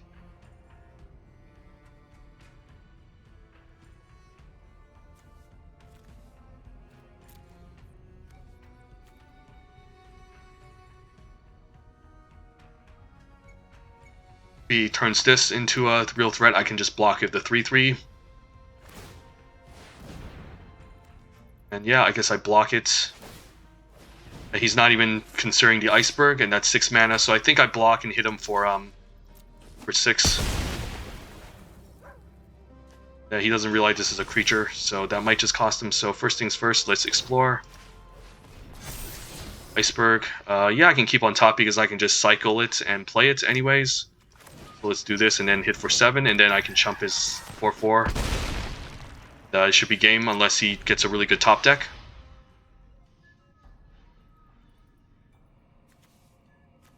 Please, no good top deck. Nope, no good top deck. So I think that's good game unless he doesn't attack. I guess if he doesn't attack, I still win because I can just attack with both, and this has menace.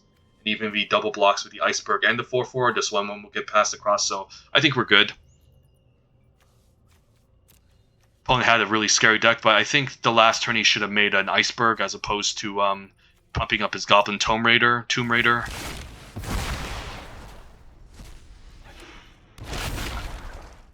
I think he got really greedy.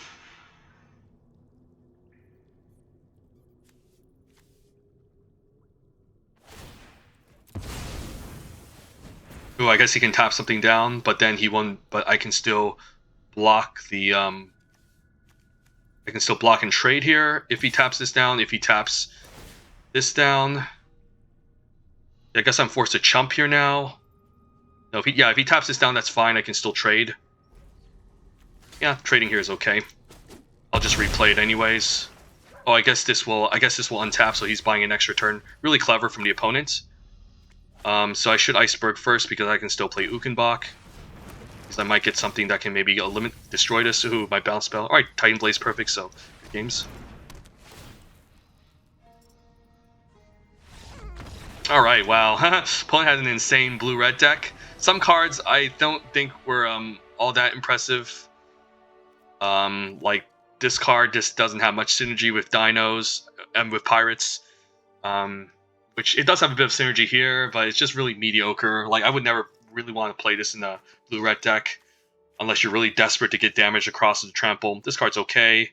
This card's kind of insurance. You hit your lands. This card's a bomb. This card I can consider as a bomb if it doesn't get removed. This card's also okay. And then he just had a lot of these weapons hanging around. So he has a solid deck, but we still managed to get there.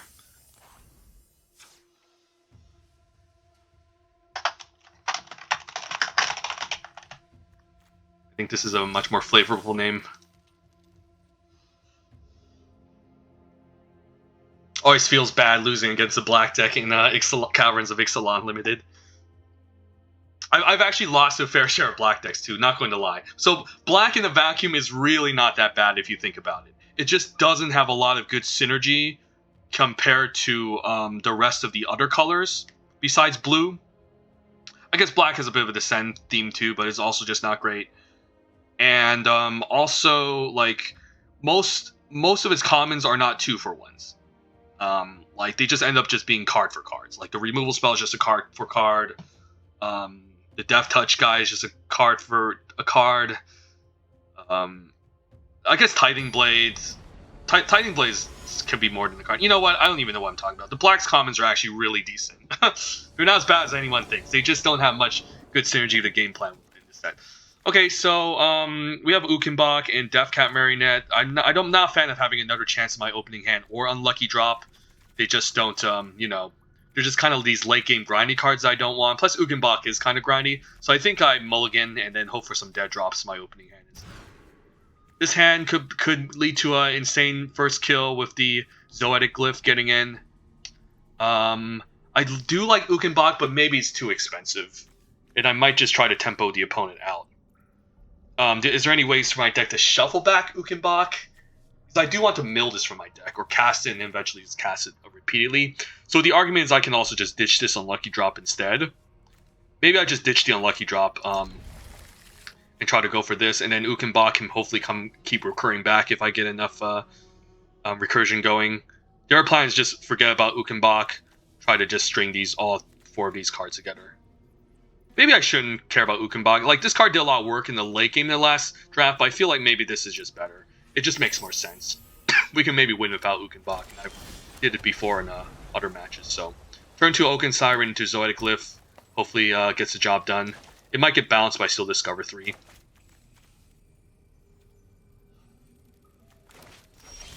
Show the opponent some black mana, so maybe he's not scared. And then probably see a land cycle end of turn because he's holding pause. Ooh, Eaten by Piranhas on a 1/2? I'm not sure about that. It's not. I guess it's not an artifact creature. That's kind of cute. Okay, that's really good. Because now I can't do any crazy shenanigans, so I guess he gets to draw a card. Maybe we just turn Lodestone Needle into a Zoetic Glyph. I guess that's a desperate play we have to make. But I'm not going to fire this off main phase just again for 1. I don't think that's worth it. And this unlocks something down even scarier. Companion, that's fine. So do I lock down the Companion or do I lock down a Call Pakal? I think I lock down the Companion because this has more power. Yeah, I might even explore here too. And get a counter. No counter. Okay. Let's let this resolve before he flashes in and go for the whole ambush thingy-majig. He got rid of a bounce spell, so kind of have to go all in, I think, now. Yeah, and we have nothing but bounce spells, so we might as well just try to cheese him out at this point. Especially if a call we need to be aggressive. And hopefully I can untap and then have interaction up if he tries to, like, fire off some removal spells. Iceberg, okay, not a removal, that's fine.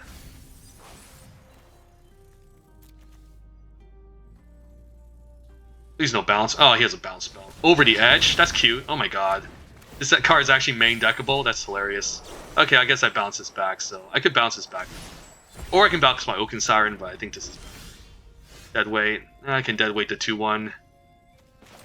I don't think that accomplishes much.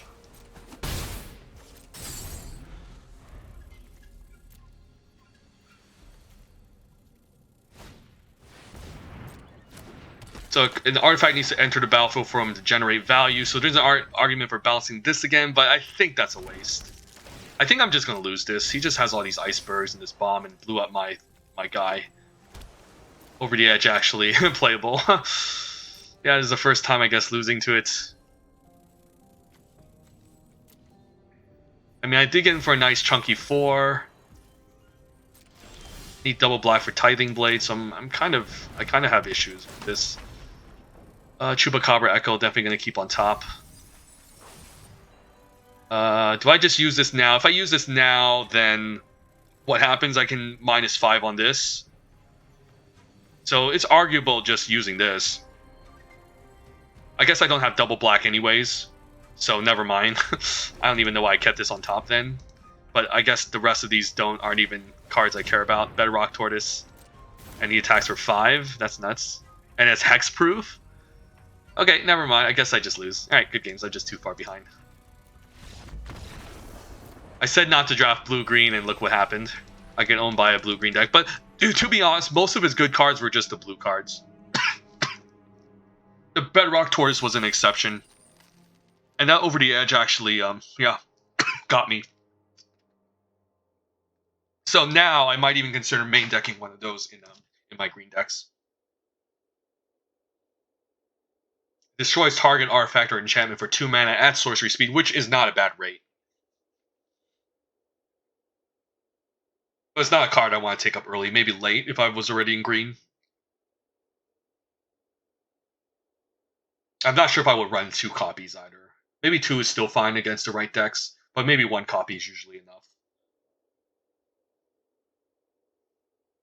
Like the Zoe Glyph was kind of my only chance, only way out, and he dealt with it, and he had to call Pakal um, on turn 3, and that's just gonna spiral out of control with a lot of card advantage, and then yeah, I'm just not gonna have enough answers, and he's just gonna outvalue me in the long run.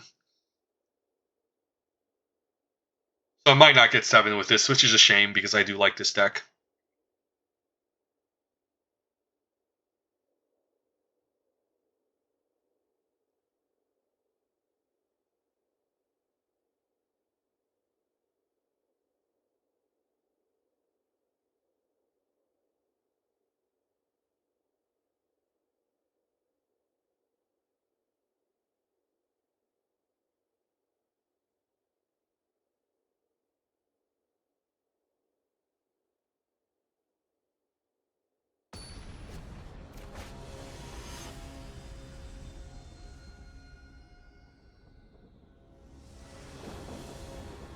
Right, doesn't seem too bad. Some early 1-drop into 2-drop. We'll try it on the plate.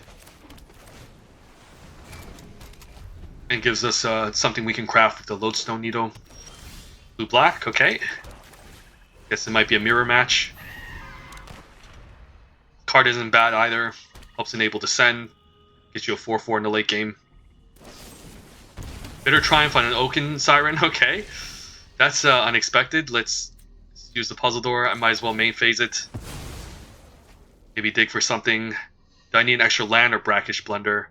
Probably just take Brackish Blunder. Although the double black helps with the Join the Dead, so maybe I just take land. Not sure here. Yeah, this is kind of close. I might need more interaction against this blue-black deck than I hoped for, but I do have Join the Dead, Lodestone, and Deadweight, so I think I actually take the land here. Should maybe tap for blue for Lodestone Needle.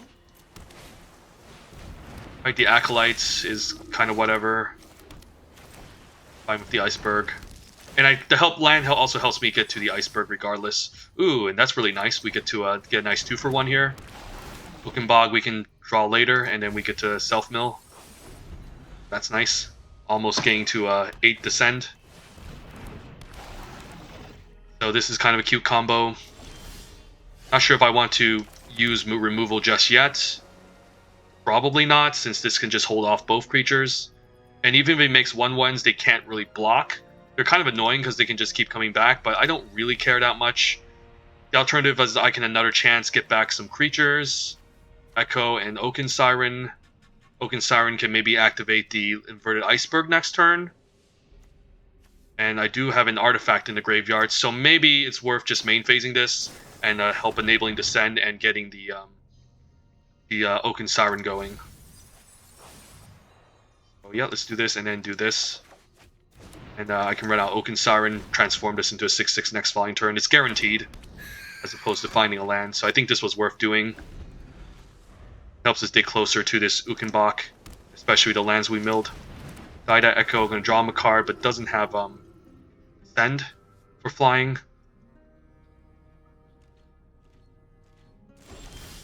So, ooh, okay, so I could Deadweight this too. Does help him Descend, but it gets rid of a creature pretty efficiently and is an efficient usage of my mana. And then, yeah, if he deals with this next turn, I don't really want to block this either way.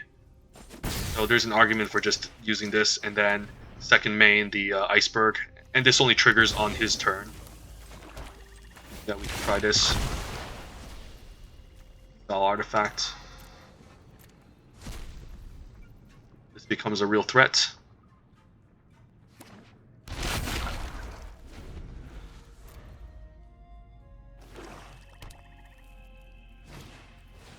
Siren. So I do have to Join the Dead instant speed. Starving Revenant. Okay. I actually think I should Join the Dead against this. Okay. So he doesn't even want to lose life. He just wants to help enable Descend. So one thing we can do is I guess we can still attack with this 6/6 and he still doesn't have any good blocks. Kind of have to be careful once this gets to bunch. to 5. I guess if he gets 5, he only drains me for 1, so it's not a big deal. I can just run both of these. I can also run Lodestone Needle right now, too, and just attack with these two. Or I can just use this end of turn, which is probably just better. 4, 5, 6, I guess. I guess the one thing I can do is I can tap this down, offer these two as trades. Because if I tap, what happens? And I tap one of these, he can just block here. So I want to attack and tap here to force a weird block from the opponent. So I think we go for it. I guess I can always tap the Oaken Siren as well. Because by tapping the Oaken Siren, I also get in 1 point of damage, and he's kind of obligated. I guess he can just double block if he does that. So maybe it's better to just tap this instead. And then offer the Starving Remnant as a trade. If he decides to triple block. If he doesn't, then I guess he'll take 6. And then we can run a double Echo into Lodestone Needle end of turn. Okay, so he's just going to try to do some life drain sort of game plan. That's fine. And I can also Lodestone Needle. I can also keep up Join the Dead and Lodestone, but I think this could be better just to have more pressure.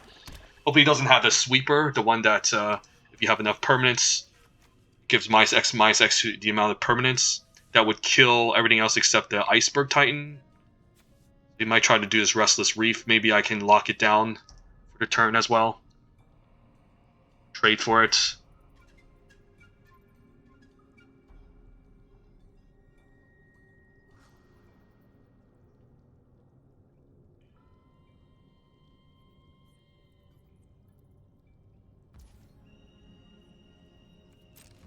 So I can use this end of turn. What do I want to use it on?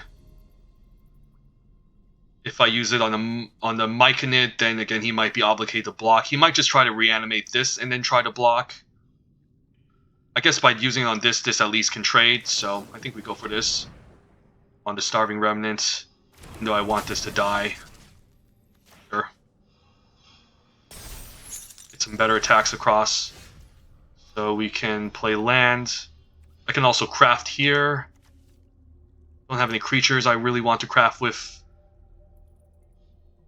I should keep land in hand in case he makes me discard, so I think we move to combat.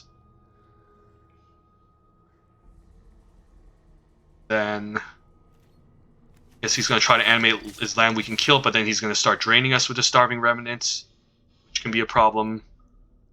But I think we have to do it.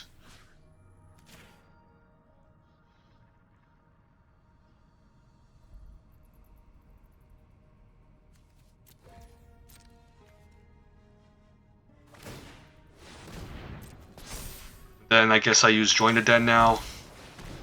This has Death Touch. Might have another effect here.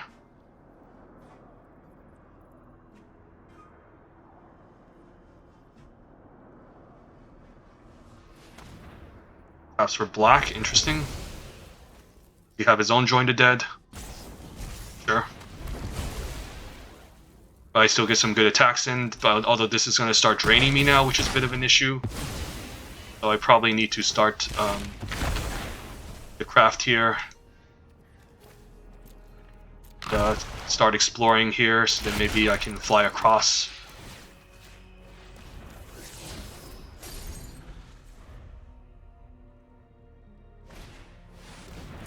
I guess this needs to send 8, so never mind. So it's still going to take a long time for him to get this back.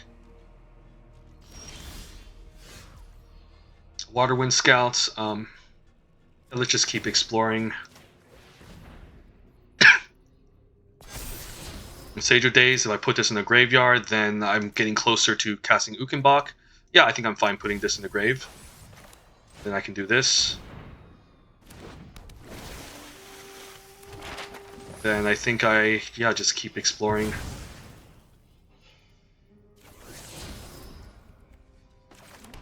Then say go. And then, yeah, once we get enough in the graveyard, then we can actually start. If he puts things back into his library, he's going to lose the Descend for Starving Remnant. He's going to put Join the Dead, so never mind.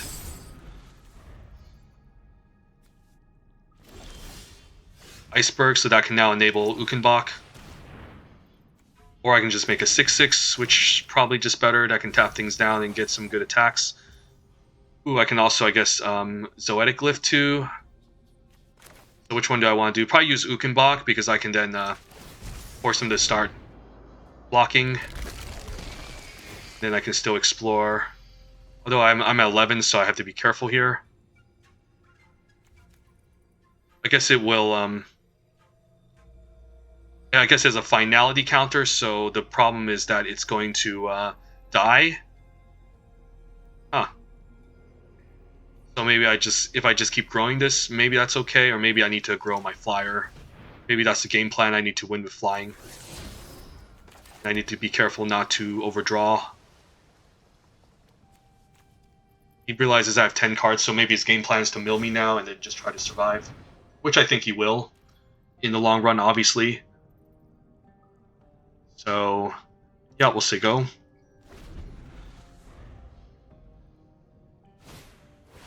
He has his own Ukenbach. Okay, that's kind of annoying. So I could just Zoetic Glyph next turn and start attacking. Hopefully this pans out. I need a way to close out the game.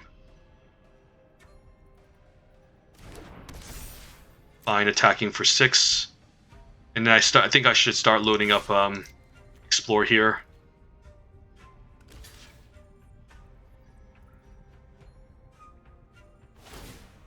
Right, just wasting my time.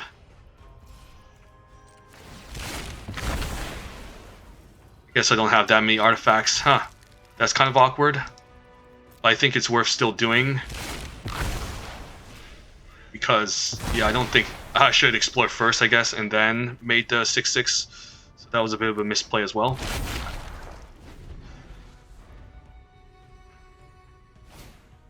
Wailing Pirates locking down my Zoetic Glyph is pretty annoying. So next turn, if I decide to attack, I guess I want to tap this down, and I'm fine. Ooh, okay, the bounce is pretty nice too. So I can bounce this, back with both, tap down to 4/4, and then force him to some awkward blocks. So yeah, I think we got him.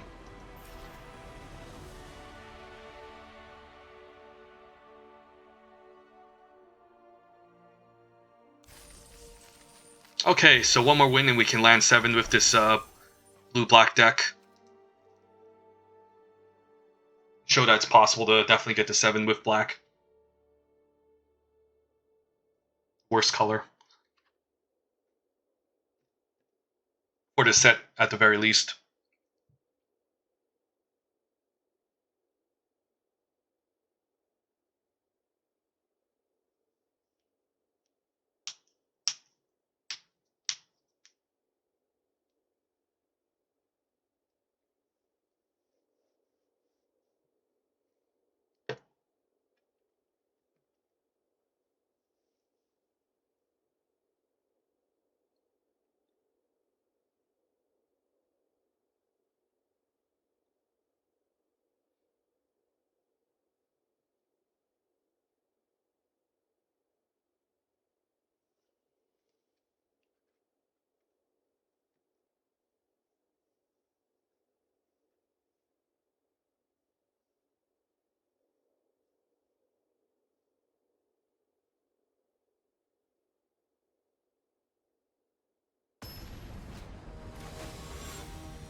Alright, opening hand seems okay. We can try it.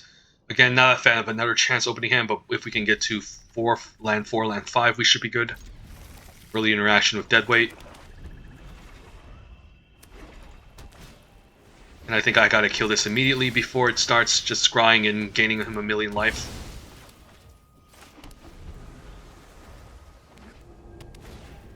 I'm fine also trading for this. Then I can enable Ukenbach and prevent him from constantly scrying. I think I need Join the Dead, because I'm running out of interaction, and then I can always another chance and get back Sage. So I don't really care about getting a creature. I think this game I need to be more controlling than aggressive. because yeah, this is what the white deck is trying to do. The opponent's going to get some scry value in the meantime. I think one thing I can do is I can also just another chance to help with descending Ukenbach on turn 5. Or I guess this is instant speed, so I can always consider using this end of turn on the opponent's turn if he plays something scary. The opponent gets another scry, gets a hit in for 2. And if he does nothing, then I think I'm pulling the plug here. I mean, just firing off another chance to get some more stuff so this can eventually come back to... I mean, but the problem with white is that they have a bunch of exile and pacifism effects too. Screaming Phantom is annoying. Do I just kill Screaming Phantom? Kind of annoying as a flyer. Yeah, okay, I think I'll kill it.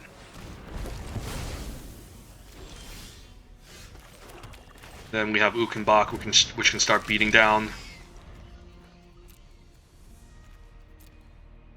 Just don't want to fall too far behind. Maybe see a Petrify. Nope, just Scry 2. This card's not very good. Yeah, his opponents might just be drafting to playing this weird white-black good stuff deck.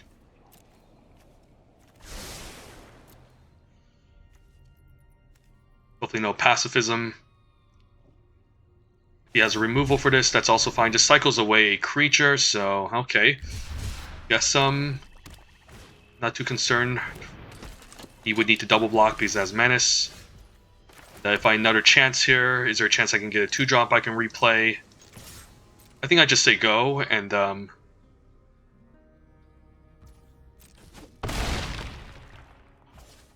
yeah, I think I just say go. Not really in a hurry. Petrify, I can always bounce this back end of turn. It's kind of weird because that's not something that you typically do in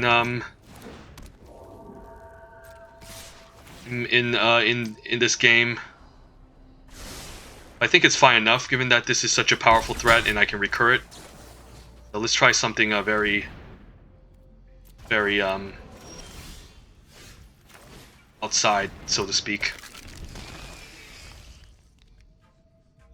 So basically just imagine me playing a card and getting this back. Okay, so now this is a problem. It's attacking for 4 in the air, so I need to find maybe Chupacabra Echo to deal with this. And maybe I need to another chance to find it first instead of hitting Cataract. Wait, and there we go. Ask and you shall receive. And do I take Oaken Siren over Sage? I think Sage can maybe help me dig deeper too. I think I take the Sage as opposed to this Oaken, the other card. And this is perfect. So getting lucky again with another chance.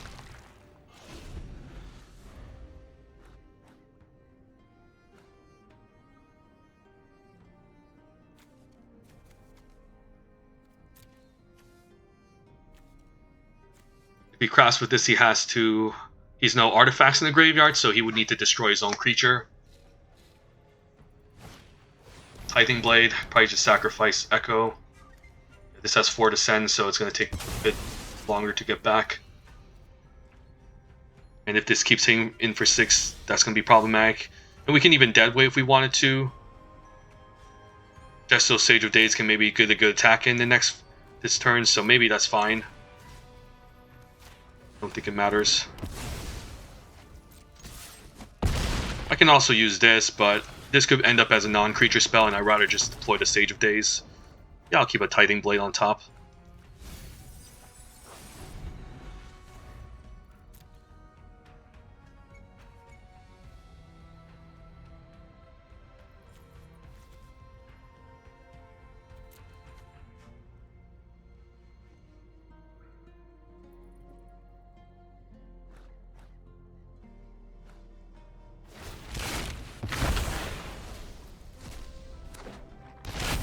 You're just throwing away free cards, but yeah, it's just good games.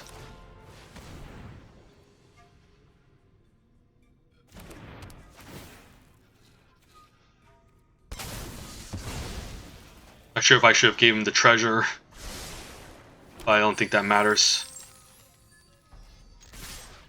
Can't block this. Guess he has a Get Lost. That's kind of cute. Okay, so he does have a chance coming back. But it's going to be a long shot. That can just drain him now every turn, so I think it matters.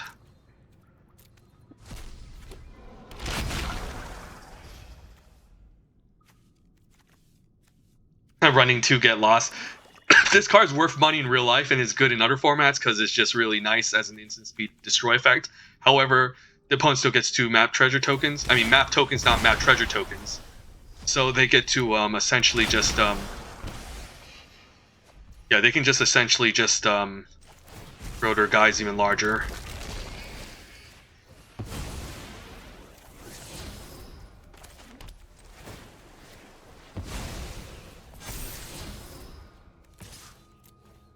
Opponents force a chump.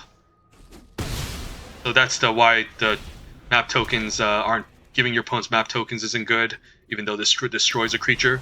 Because the thing is, you can just enhance. They can just enhance their own creatures, and it becomes a scary threat. Pay 3 life, please. Okay, all right, good games. Nice for a 2-hour draft. We got 7 with my first black deck I think I've ever drafted in this format. But yeah, blue-black, I guess, isn't as bad as I thought it was. And we managed to get there with a great mistake. So the next draft might be long too, so I'm just going to fire it off. I want to go do an overview of this deck, but basically, there's no reason to incorporate double Descent 8 cards in your deck, because it takes a long time to get to Descent 8. However, Descent 4 is relatively easy to get to, and you can just play the good blue and black cards and just get there, especially Inverted Iceberg. It's not too difficult to get to Descent. Obviously, it's nice to have some enablers like Stage of Days, but you don't have to go all in. Like, it just happens incidentally as your creatures trade off, as you just play like cards that incidentally self-mill and are good, like Death Cat Marionette, Inverted Iceberg, Deadweight, etc. Yeah, it's not difficult. The craft, however, was a bit of an issue in this deck since I didn't have much things to throw away in sacrifice. But the one puzzle door really came in handy, and the rest of the time I didn't really transform too much. Tithing Blade, easy to transform because it requires a creature. So yeah, also need to keep in mind if you are playing the Descend deck, again, not to have too many Descend 8s because you're also crafting with creatures and artifacts in the graveyard. So as long as you have enough Descend 4 and not too much Descend, and 1 Descend 8 card, I think you should be fine. And the whole blue-black deck turns out to be this sort of it's kind of aggressive and tempo-y almost, but I think our deck is more mid-rangey, kind of. I guess it's more controlling. I don't know. It feels like it was more control. It seems like most of the games we want were just late game. We're just winning the late game by recurring Ukenbach, gain Chupacabra Echo to kill their largest creature, drain them with Tithing Blade. But it's also important to get in the damage early as well. So that's important. And Zoetic Glyph, wow, we won that game against Sam Black in our second match just over the course of 4 turns. Pretty incredible. And yeah, just a great card. So anyways, yep, got to 7. Let's do maybe one more draft. We'll probably just do one more draft for Ixalan Lost Caverns, and then maybe showcase some Khans of Tarkir or Rivals of Ixalan.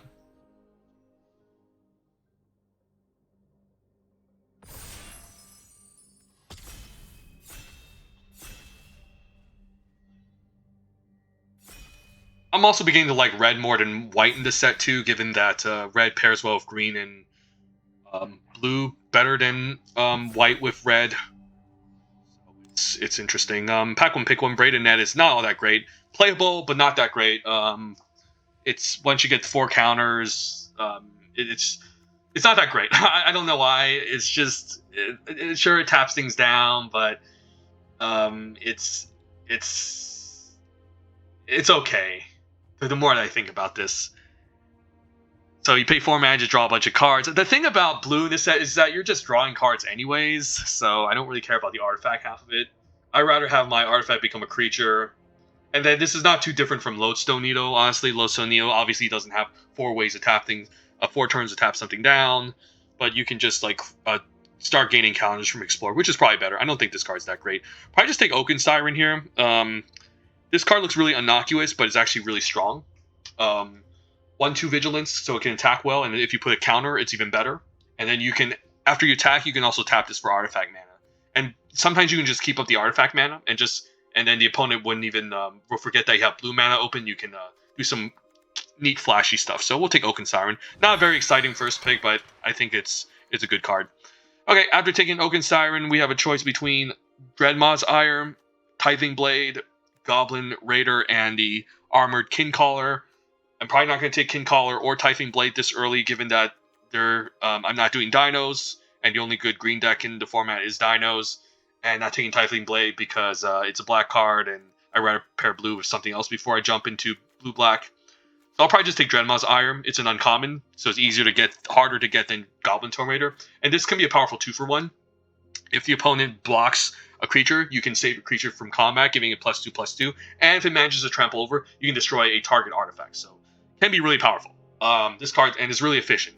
Goblin Tomb Raider, if I end up in red, if red is open, I'll probably see these late too.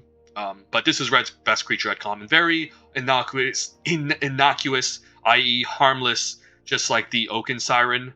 But it can just attack as a 2-powered haste creature immediately early on, which is Spiral of Control, especially within equipment. So we'll take the Dreadmaw's Ire. Alright, we'll take a Tali's Favor. This could just be another blue-black deck. I'm seeing these Tithing Blades, Ukenbach Blade, or like pick 3, because no one wants to draft black, but I'm going to take a Tali's Favor here. Too good. Red's best common. Not a Braid, not the Tomb Raider, but a Tali's Favor. Pathfinding Action could be a sign that dinos are open too, but let's take a Tali's Favor. Ooh, a Cloud Guard. Okay, I'll take Cloud Guard. White's best common. There's also Join the Dead and then Lucky Drop 2 solid interaction spells. Cavern Stomper 2. This could be a sign dinos are open, but this is also a top common. So I'm not going to pass up my top commons here. Okay, now there's this pack. There's Sinute Scout and Mischievous Pup, Deconstruction Hammer, and Armored Kincaller here. If there's a chance we end up in red-green dinos, it's very interesting. Because I'm seeing this kind of late. I don't care about Mischievous Pup that well. In white, however, I mean, I guess it can do some cute things. There's some permanents that you could just return back and just, recast them. So sure, I might just take Mischievous Pup here. Idols could also be playable. This is also green's best uncommon, though. So maybe I should consider the option of going into red-green. Because I'm seeing Armored Kincaller late.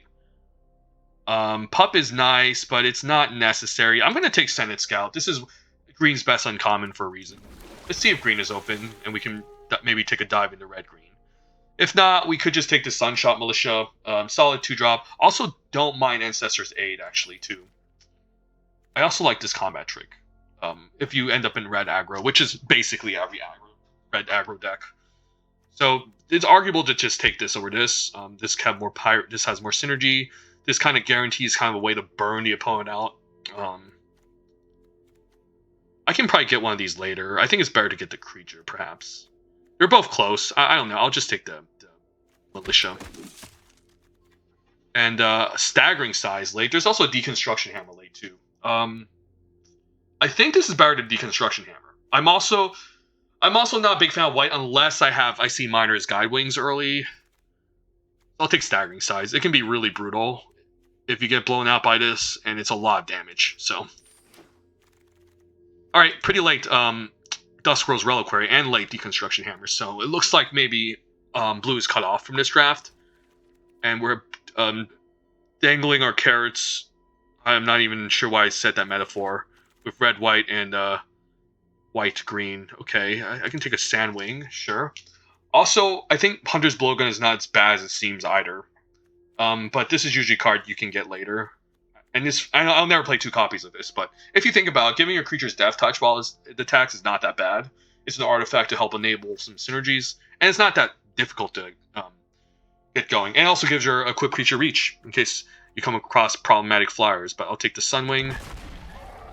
And then, I don't mind the Altasaur, okay. In case dinos are open, this card is better in blue-white than white-red. It's not a very aggressive card, kind of chonky, clunky, where I'm always happy playing this even in aggro, since this can start pinging the opponent.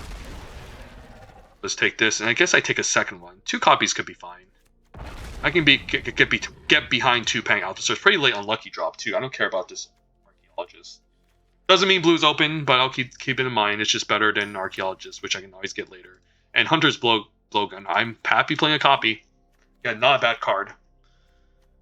Okay, so who knows where we might end up. If we end up in red white, then I missed out on the pup. If I end up in red green, I guess red green, then I might have missed out on a couple dinos, but we'll see. This card's okay. This card's very strong. This card I wouldn't play unless I was in dinos. This card is very good. So this is the best card in the pack. I don't think I'm taking it. Probably just take Cloud Guard. Blue does not seem particularly open the first pack, but it's not like there's any good blue cards here. So this is the best common. This is the best uncommon. This rare is fine, but it's kind of hard to get going. So I'll just take the Cloud Guard and presume maybe red white is open. The more flexible option would be these two, but they're not all that impressive, and I don't think I'm in black at all. So we'll just take the Cloud Guard. I guess there's also Jade Sea Stone V and a red green, but I think the late Dusk Rose Reliquary is a sign that maybe we were better off in red white. I'm not sure. I mean, we're seeing dinos late too. I'll take the Cloud Guard for now. I don't know.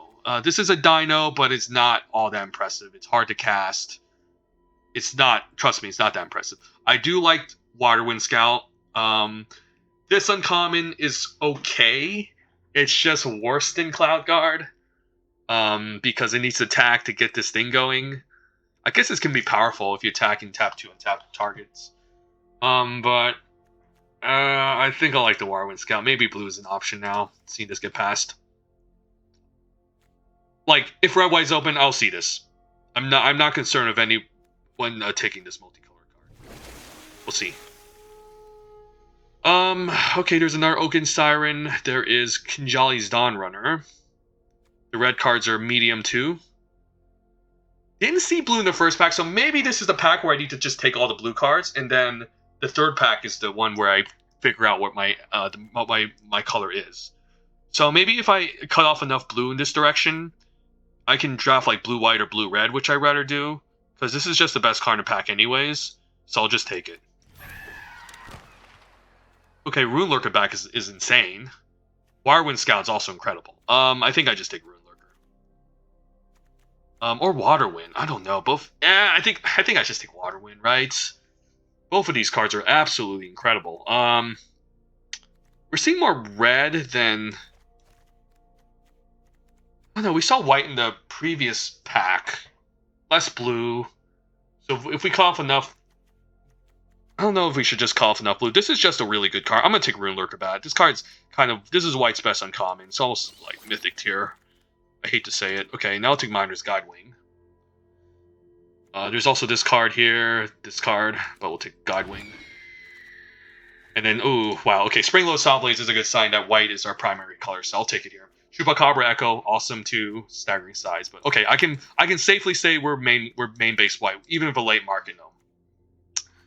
So I guess we'll be drafting Jeskai, which I'm happy to do. And I'll take a hammer over this thing. This card's actually really solid. So I might have missed out on the pup on 3 mana by taking the Senate Scout, but it's not a big deal. The pup would have been kind of cute with the Springload Sawblaze, but we can maybe even get one in the second pack. So we're deciding between blue and red. We're maybe just going to be red, because I didn't see much blue in the first pack. So I'm going to bias myself towards white-red. This draft, and maybe Dinos is open. This thing can be kind of cute. This card is card I would only play in Dinos, honestly.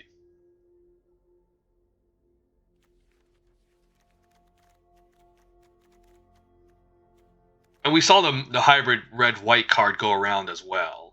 It might even make it back from pick 2 of this pack. And we might just gravitate ourselves towards this white-red aggressive deck. Even though this card is not really good as an aggro card. This card pairs very, very well with Market Gnome. But if I don't have enough things to sack, that can be kind of awkward. So I need things that generate resources. So I like this card better in blue-white. But it was the best card in the late in the first pack. So good sign white is very open. It's the most open color. Seeing this late too is kind of a signal too. Late Brackish Blunder. Okay, I will take this over Archaeologist for sure. Okay, now I think I take Archaeologist over Acrobatic Leap. Although Acrobatic Leap is better in...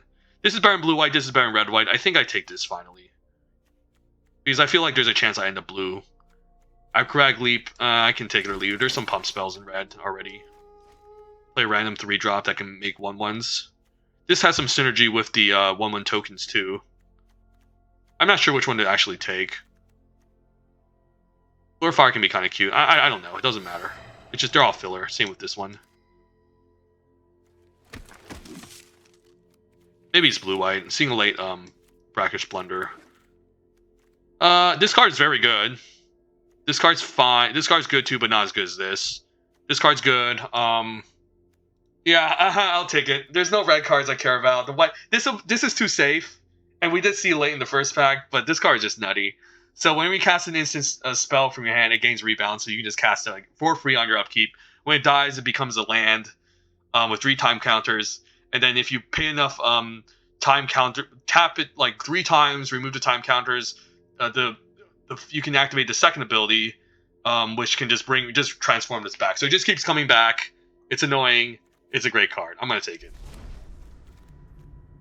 As I say, there's Captain Landry Storm, which is pretty busted, but no way am I abandoning white at this point. So it's either Tali's Favor or Waterwind Scout. I don't. So it's like, let's compare our blue cards with our red cards. I think our blue cards are just better, and I think our white cards maybe just pair well with blue, better with the blue cards. And blue's much stronger than red. So I think we actually take Waterwind Scout over the second Tali's Favor. Yeah, the white pairs well with blue, much more better than blue than red. But in terms of openness, I think red might be slightly more open, but I think our blue cards are just better. So I'm just gonna snatch up the Scout. This is weird. Blue red card. I guess I take the land. I'm not going to blue red. I'm not going to abandon my white cards. I just took way too many of them.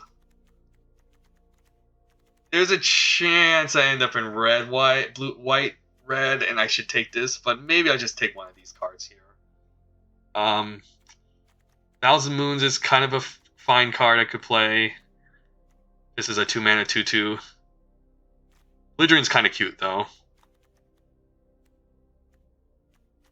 I'll just take the Belligerent. Nothing else matters. I might as well take it. And then there's this pack. Nautilus can be a fine blocker onto, especially with all these flyers. It's a good roadblock. There's also another Deconstruction Hammer. Deconstruction Hammer just plays so well with all these flyers, though. Like it's incredible if we can get at least one of these down early. And later on, you can use this as a way to blow up some artifacts or enchantments. So I actually like this more than the Nautilus. Let's see if I cut off on my red cards, what happens. I'm at 12 creatures, which isn't that much, but I can get there, I think. I think this has more upside than the Nautilus. The Nautilus blocks well, though. But maybe we can just jam in like this this Thousand Moons infantry, and they can do the same job. I'm gonna take the hammer. All right, we'll take Guardian. Nice big flyer. Also wouldn't mind the land, but we'll take the big flyer. And Waylaying Pirates is nice too. Okay. Yeah, we're definitely in blue-white.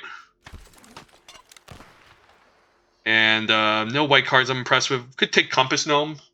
Maybe as kind of an insurance that we can get a land going. And it's also an artifact. I don't have much cards that require crafting, though. Or artifact matters, except this and this. So maybe I just take the Brian Fang in case I need some sort of big curve topper that might be lacking. And it also helps me find a land, just like the Soaring Sunwing. And I'll take a Puzzle Door. Always nice to have one of these. Already have a Blowgun, which could be playable too. I think I made the right call in this draft. Blue-white was the place to be. What do I think about this Gem Guard? It's fine. I already have these 3-drops. I don't think I need 3 Deconstruction Hammers. It's a little bit too hectic. I don't think I need Compass Gnome with 2 of these Cyclers. I think I might play this Gem Guard. Who knows? And we got an unlucky draw, pick 10. Wow, okay. And I guess I'll take this Crack Shot. Just in case I'm afraid we don't get enough creatures.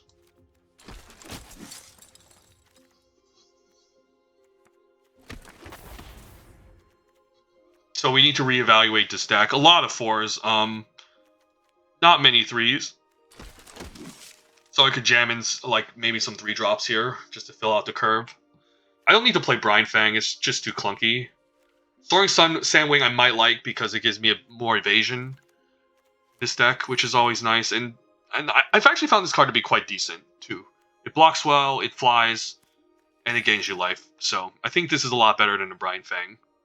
But all these cards I'm really happy to be playing here. Like these cards are all really solid.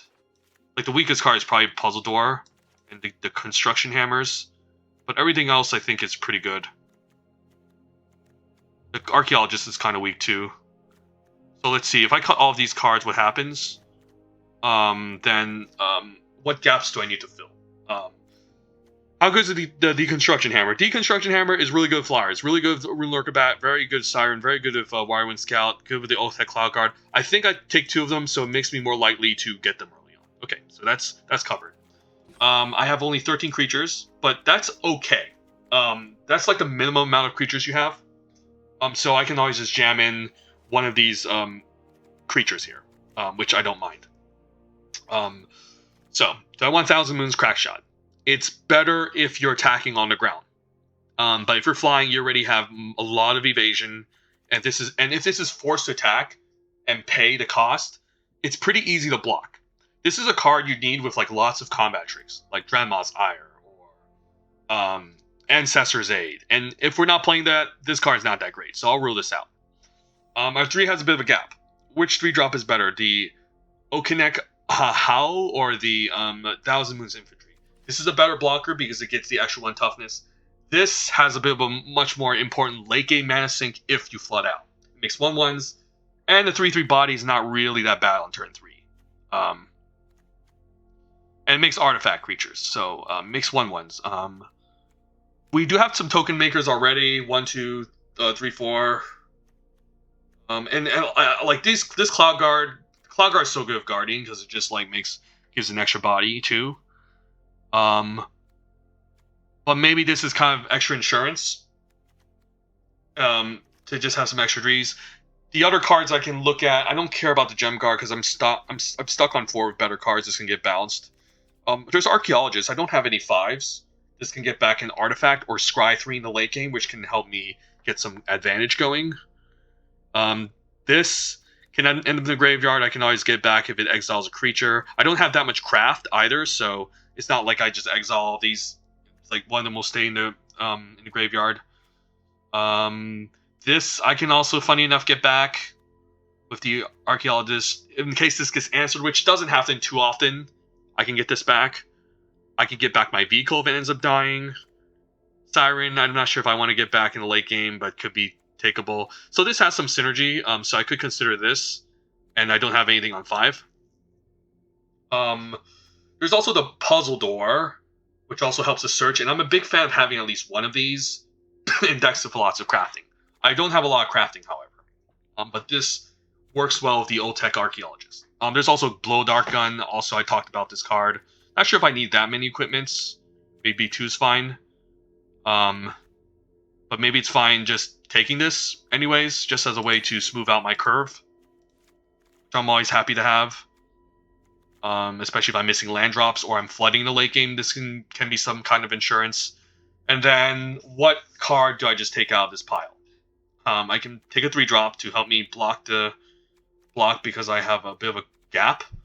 I can take this, but I think we should be okay. We have some ways to dig in the late game with Archaeologist, Scrying, getting a artifact back. This can help me dig. I have Flyers, I have map tokens, so I don't think I need some sort of late game like big creature when I can just fly over and kill them immediately, because this is just going to be stuck in my hand all day, and that's going to be kind of strange. So yeah, I think we might need an extra creature. 15 is kind of minimum where I like to be. And then so if I'm going to take a creature, it's one of the 3-drops, I think. Sage of Days, Thousand Moons Infantry, or Envoy. This doesn't necessarily draw me cards, but it can be fine to help me dig, but it doesn't block very well. Looking at our deck, we have one good blocker here with the Gnome. Guardian is a blocker, but it flies, so I don't really want to get that in dangerous way. We kind of need some sort of good ground blocker. I'm leaning towards 1,000 Moons Infantry because I don't think I have enough mana to keep up 5 mana all the time, and I don't think again we're gonna be too afraid of flooding out in this deck. We can end the game early, pretty quickly. We have some scry going, some big creatures, so maybe I just take this 1,000 Moons Infantry. To block. It's just a better blocker. And this ends up usually just trading for other 3/2s. And this can just hold the ground really well. So I think I just go with this. There's also this family reunion, which can be kind of cute. You can, if you have a bunch of tokens going around, you can just pump your team attack +1/+1, but that's usually not enough. If you have +2/+1, there's a huge difference. I guess this can also protect our creatures too, but I think this is where we want to be. 15 creatures. So let's get this going. Let's do it.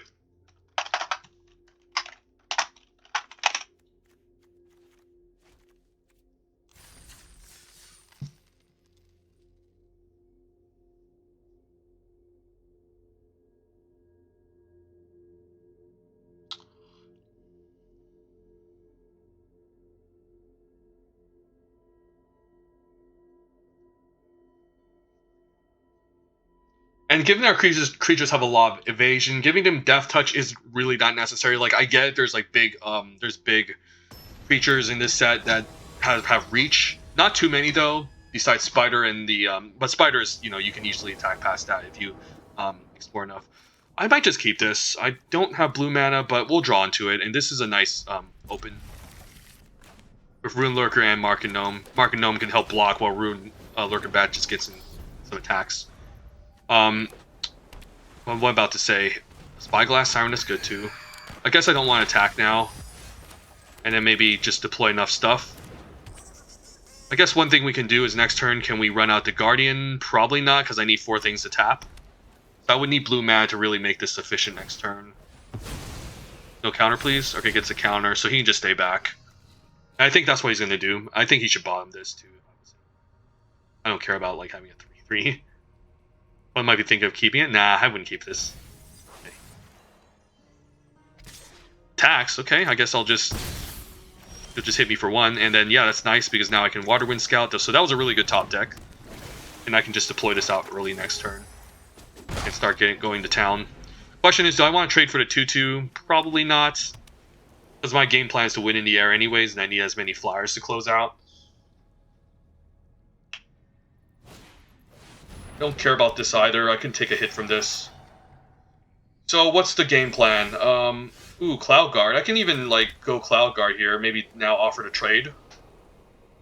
And then I get to Scry. The other alternative is I can try to Guardian, tap some stuff down, get a 4/4 that can block this 3/3. But I think I can get this even cheaper, right? No, I do need to play double white regardless. But maybe I can combine this with another spell. Or maybe I should run this out because it does block well. And then if I run this out, what am I tapping? 2 lands and 2 artifacts? I guess I can run this out, put a counter... I guess I need to tap and sack this, so I wouldn't be able to put a counter onto this turn. Maybe that's okay. Yeah, maybe that's okay. Yeah, maybe like this. And then offer to trade here. I could have also attacked main phase first before tapping out, so maybe he's less likely to trade, but I'm fine with this exchange. It's good enough. And I get to descend. Do I want Archaeologist? Archaeologist isn't bad if I get a 5th land. I'll keep it on top. It can block the 3/3 pretty nicely, and it can also help me scry. I can also just get this back if he kills this and attacks. Okay, so this can attack past the Guardian, the 3/2. So I'm happy that I actually ran it out. So let's attack. Not going to bother with the map token here because I'm just going to deploy the Cloud Guard.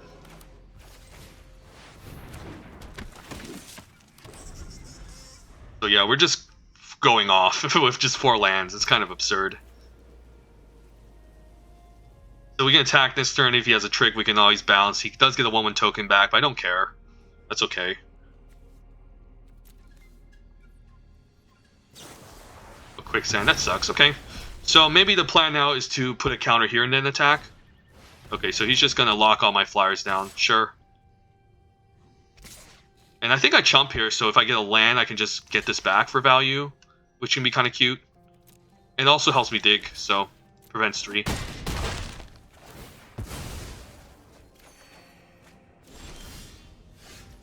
So now I can run out Archaeologist, and then I could Scribe, but I kind of just want to get back this Market Gnome. Although now this can block, but if it goes away, then that's kind of awkward. I'm going to do it anyways.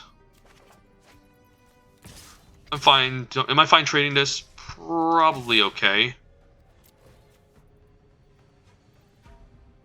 I don't think it counts as a send though, because it doesn't really technically end up in the graveyard. That's fine. I don't have any brackish blunders to bounce this back either, so I think it's locked forever.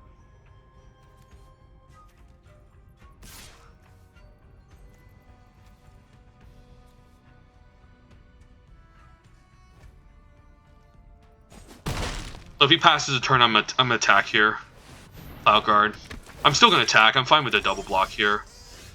Deconstruction Hammer is pretty nice too. I guess one thing I can do is I can use a Deconstruction Hammer to destroy this. But we can also just use this here. Ah, very interesting. I mean, he does need to trade. I guess I want to use the Construction Hammer to destroy this. I mean, I guess I can always use it later. Maybe I just attack with a 4/4 and just put a counter here, maybe.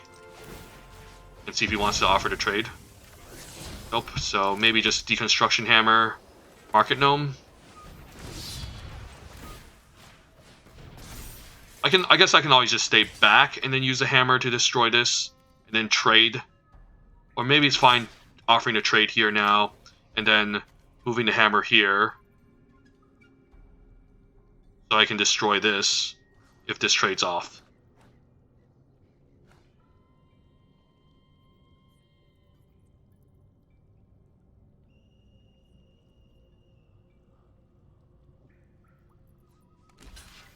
Opponent, yep, that's fine.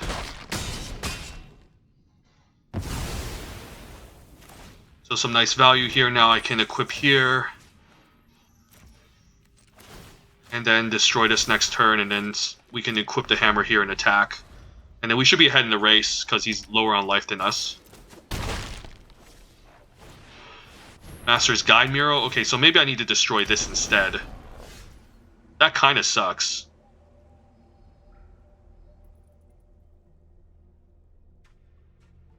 Alternatively, I can bounce and then... Yeah, maybe the plan... Yeah, maybe I just need to chump block the ground. So one thing I can do is I can bounce this, destroy this and hit for 3. Just try to race and then use this to chump. Because I do need to close out the game. Otherwise, I'm just taking 3 forever. And I might as well race.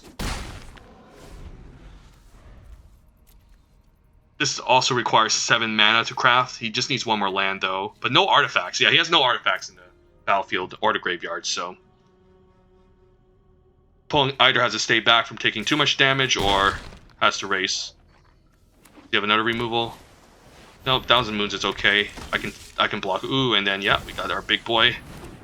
The opponent might be forced to trade and stay back now. And he has no artifacts to craft with. That's funny.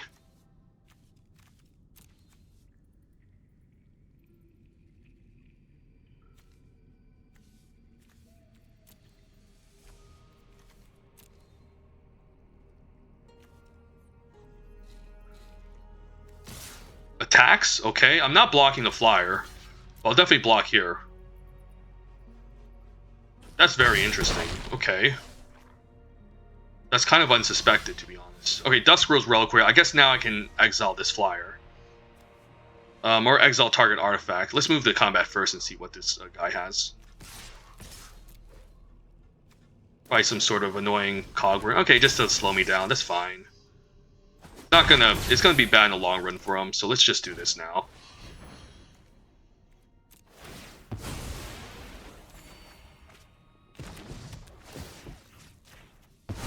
And this is going to be too slow for him to catch up. And we can destroy this anyways, so we should be good. He would need a board wipe or something here. Or a flyer that gains him life, but... like the Soaring Sun Wing, so...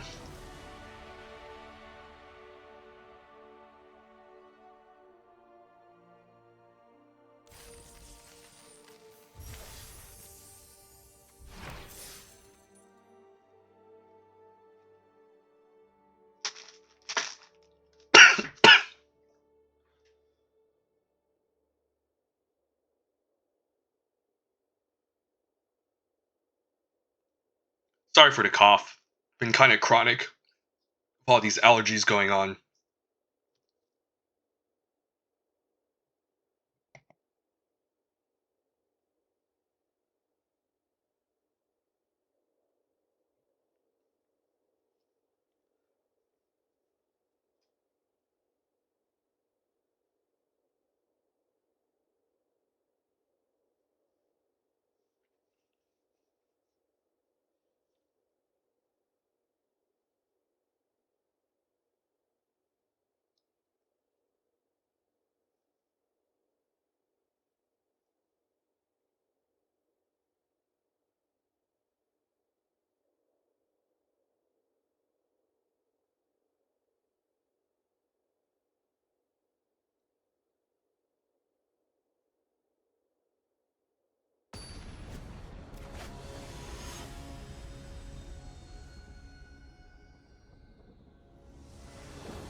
Okay, so can be very interesting if we can drop this Guardian early. But so this is one of those open hands where I kind of need my blue mana.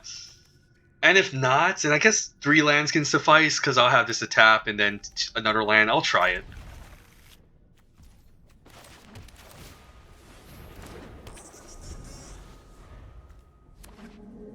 Everyone's drafting white all day. Okay. I'll just greet him with an attack. Hopefully that doesn't cost me. Yeah, no red mana, thank God. Okay, so now there's an interesting issue. I guess if I run a Waterwind Scout, what happens? Then I guess I can just block this all day. So I can get greedy here and just run out my stuff. Or I can just run out the Guardian.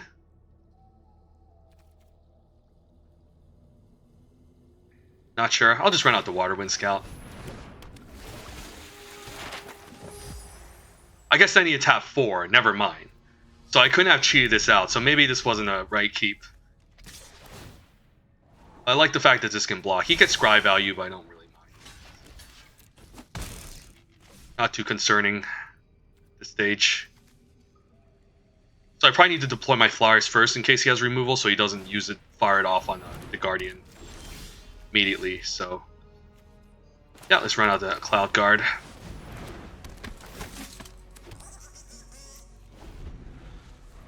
Blue's best common, white's best common, or Miner's Guidewing is also white's best common. So just playing the best commons and having wish removal. We can also just run out another one. Is there any sweepers in white? I don't think so. Oh yeah, the 5-drop. The 5-drop is a sweeper. But I think one thing we can do is we can. I think we attack first because I feel like he might have some sort of interaction. So I don't want to use a map token yet. Okay, and then we just fire off. And then do I just use this now? I think I do. Might as well be mana efficient. Take a Saw Blades.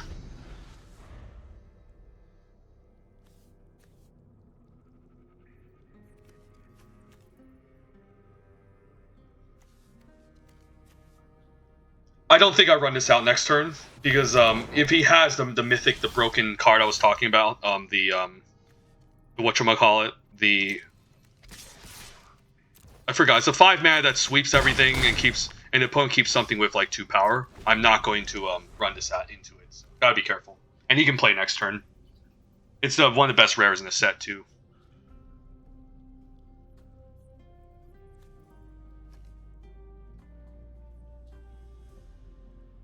And I'm already head on board, so I'm not going to risk it. And this is not a format where you want to run this out on turn 3, by the way. away. It's too aggressive, too many flyers. Too much good interaction, cheap interaction too. Petrify, Brackish Blunder, etc. So if he doesn't kill me next turn, he's just dead. Okay, so let's see. I'm guaranteed to do 7. If I take this out, bounce this, 4, 5, 6, 7, 8, 9, so that's lethal. We can recount 7, 8, 9. Yeah, yes, lethal. Let's get the preemptive good game. Opponent's tapped out.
Oh, Miner's Guidewing on 1 plus Deconstruction Hammer. Sign me up on the draw. Hopefully get a 3rd land. Ooh, even Oaken Siren on 2 is nice. Although I won't be able to play the Deconstruction Hammer, but that's fine. I don't need to be hyper aggressive immediately. Not bad. 1 mana draw a card. One has his own Deconstruction Hammer. That's cute. Attack. And he might have to equip just to attack. I'm not going to double block because he could have Staggering Size. If he just attacks without equipping, then he has Staggering Size 100%. And maybe it's worth blocking then. Thrashing Brandon is pretty cool. Dusk Rose Reliquary is interesting. But I wouldn't be able to play anything else, so I think we just do this. Attack for 2. And then the question is, if I put a counter here, he's just going to destroy it. So maybe I just put a counter onto the Guidewing. But then if he destroys a Guidewing, because this is an artifact, he can just mess with this. But if not, then if he kills this, then I can always leave a counter somewhere else. Like, these 2 cards can deal with artifacts or enchantments. So I got to be careful. So this is kind of annoying too, because if I try to lock this down, he's just going to blow it up and kill an artifact. I can offer a trade here, but I don't think so. 5 is a lot of damage though. Ooh. Yeah, let's just no blocks and we can just try to bounce this next turn. Unless he has a follow-up, and he does. Tinker's Toad, that's okay. So I could Rune Lurkers back into this as well, and take another 5. Or maybe I can just unlucky drop this, and then kind of waste his turn. In a sense. And then one thing I can do, I guess I might just, like, take 5 again, and then, like, unlucky drop something larger. I think I'll do that instead. Much more. Not sure if I can win this race, though, but the lifelinking helps. And I'm actually going to put a counter onto the lifelinker. Gets killed, it's a problem.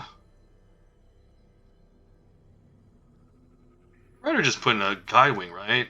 Does the 2 extra life matter? I think it does. I'm going to try this here. Yeah, I'll keep that on top.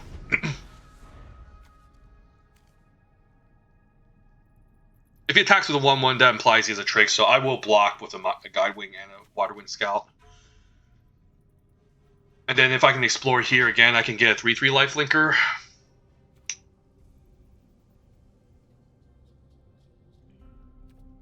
I can get greedy here and run this out, and then and then run this out, and then do an unlucky drop, and then it'll rebound again, which is kind of absurd.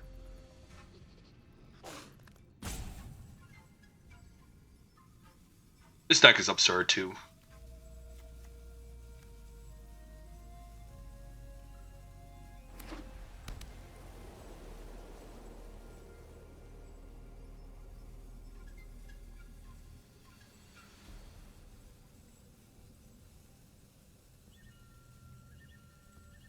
So he's definitely attacking the 3/4. If he attacks with a 1/1, I will block the 1/1s. If not, I think I just take this.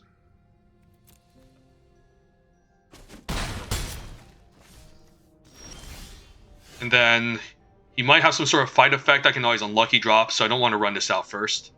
Let's just attack.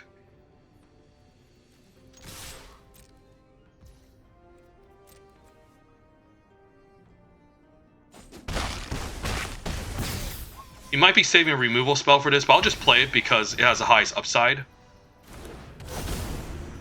Yeah, he might be saving this for this. Because I can just unlucky drop, cast rebound again. I'm hoping he doesn't have that stupid white sweeper, though.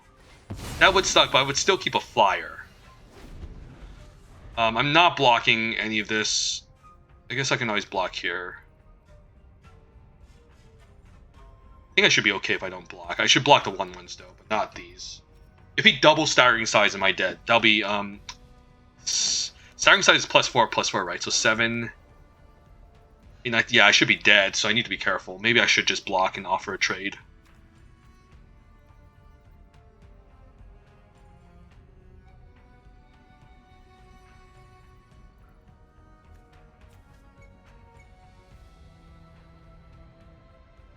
So at the beginning of your next upkeep, so I can use this on the opponent's turn and it will cast. Oh, he had it. Oh my god. I can't believe he had it. What a joke. I guess it transforms at least, and I can at least eventually start getting it back. Alright, that's kind of cute. I need to get rid of this. I guess I need a Deconstruction Hammer and kill this immediately. Before he can transform it. But I guess I can always wait.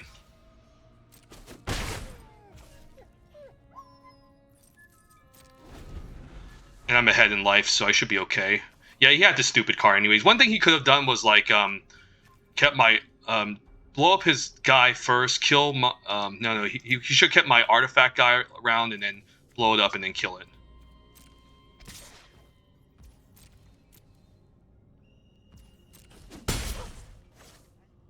Bastard had it. Oh my god, that was the only card that was his out, honestly. I think I was going to take over.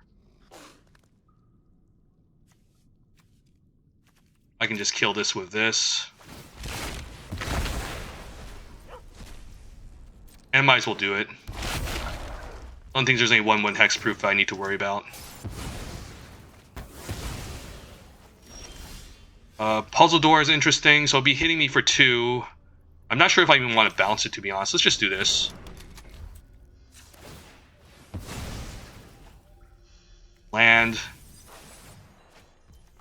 So I can just remove a time counter. Takes 1 blue. I can also just bounce this. Or just take 2 and then bounce something scarier and then hopefully draw something better. These 2 is not the end of the world unless he, like, pumps this to, like, an oblivion. So maybe I'm fine taking 2. Or maybe I do, but just bounce it. Not sure. Yeah, he might play something scarier, so I probably want him to resolve something large that I can bounce. Like, Intrepid Paleontologist. I mean, if I bounce this, it's not going to be great. Because then he can just play a stupid Thrashing Bronodon. Which is annoying. So I guess I need to bounce the Bronodon.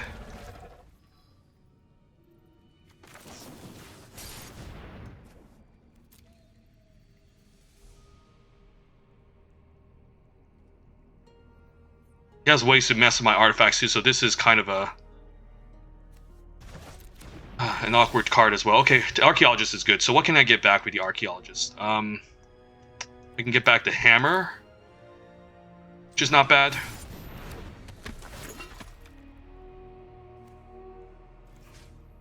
And the Hammer allows me to get closer to killing him, so I think I will. Then attack him for 1.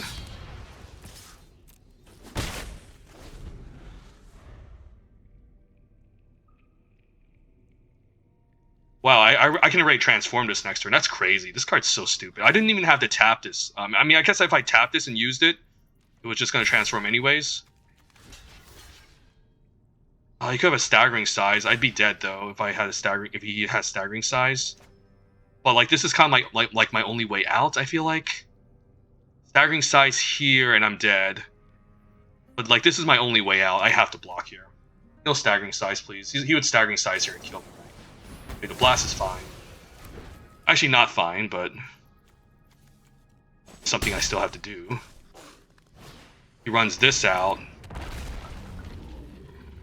I can chump and then block one of his other guys next turn. If I transform this, what happens? I get my creature back. I get a flyer. So if I do this attack for 2, what happens?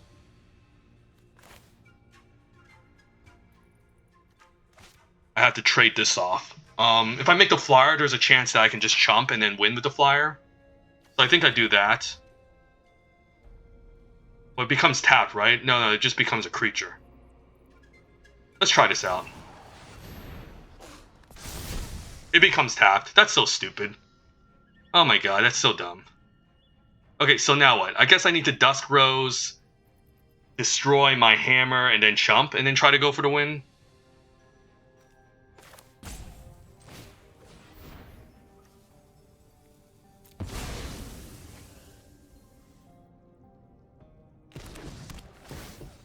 I might as well target this because it can destroy artifacts anyways.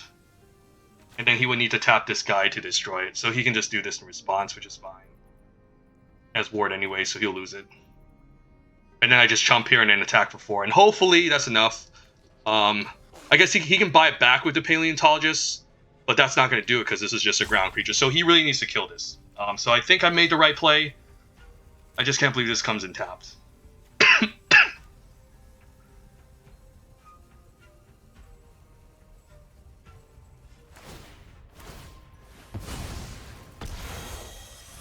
And then I can still swing for 1. Alright. Just chump and then hopefully he doesn't have anything else. No good top decks, please. This was like his only out, honestly, against my deck. It's not a card you see too often, too. Like, this was a card I was afraid of in the previous matchup. And in this game he had it. Maybe I should have played around it, but I was so far ahead. Okay, this is it. Let's get lucky and hope he doesn't have a pump trick. And if he has a creature that has reach, I should be good too. It's a land, okay. Nothing, please. Nothing? Tinker's Toe? Are you kidding me? Okay, at least I can block. And Tendril, oh my god, are you joking me? So he has all the life gain. That's so stupid. Okay, Guardian. If I can't afford to attack. I have to run out this Guardian. I guess that still won't be enough. Yeah, he just got really lucky. Okay. Jesus Christ. This deck should have won if he didn't have the stupid sweeper. Oh my god. Card's so busted.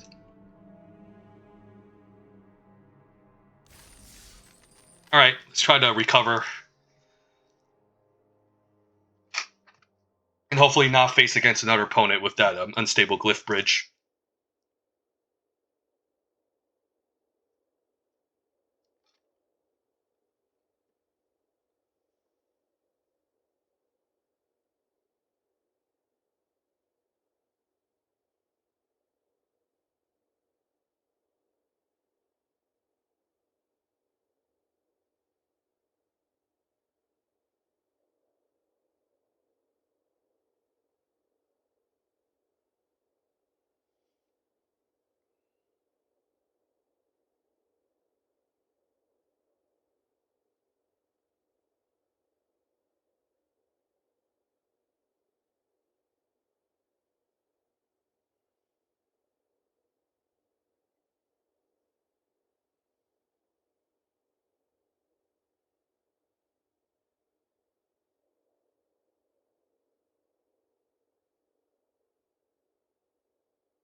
You had to have Tinker's Toe and Glyph Bridge.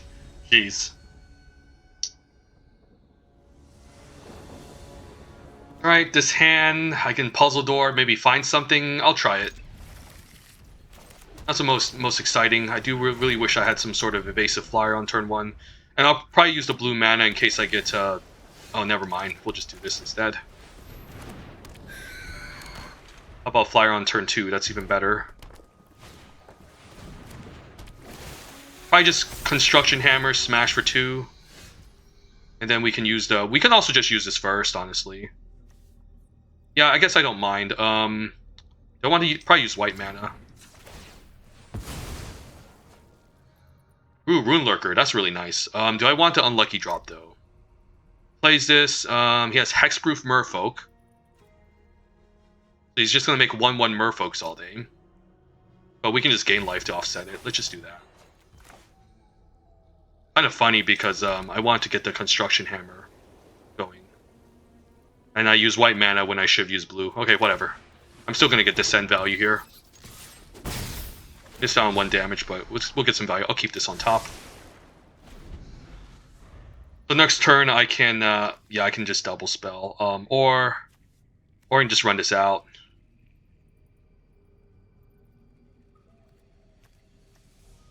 I should be able to race him even if he start mixing 1/1 Merfolks. There's no Anthem effects in white or red, so he would need to use those single powered like pump tricks to get across.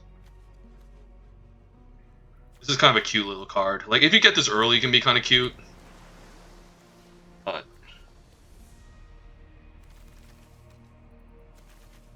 fine.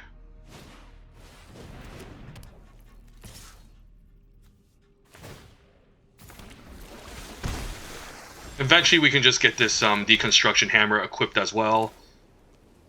So if I do this and run out Waterwind Scout, I can also just equip with the Oaken Siren.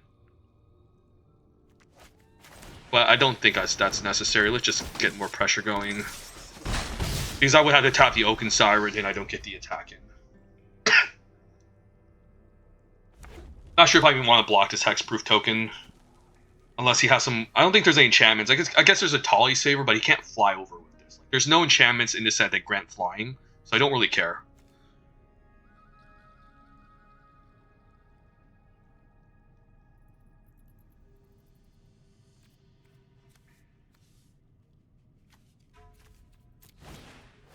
Pirates locking down my 3/2. Okay, he doesn't even have any artifacts. Okay.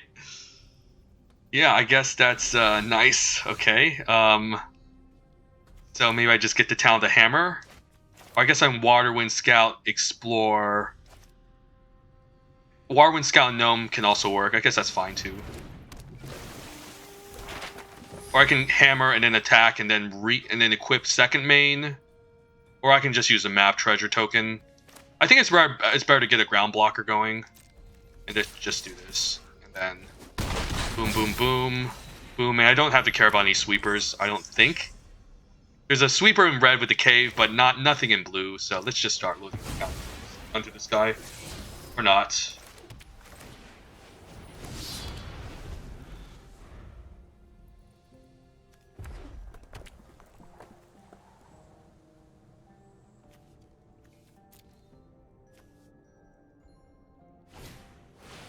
Okay, that's annoying, but we can get there eventually against this. It's gonna keep making Merfolk. I don't see a reason to trade my flyer for this, to be honest.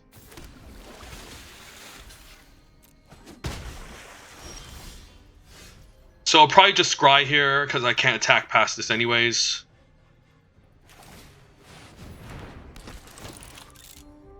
What artifact do I have in the graveyard that I can get back? Puzzle Door? Puzzle Door is actually kind of close too. You know what? I'm going to take Puzzle Door. It's not too different from scrying, to be honest. It gives me more selection. And I might as well use the Puzzle Door end of turn. If I attack with all, he gets to eat my 3/2, so we'll just say go.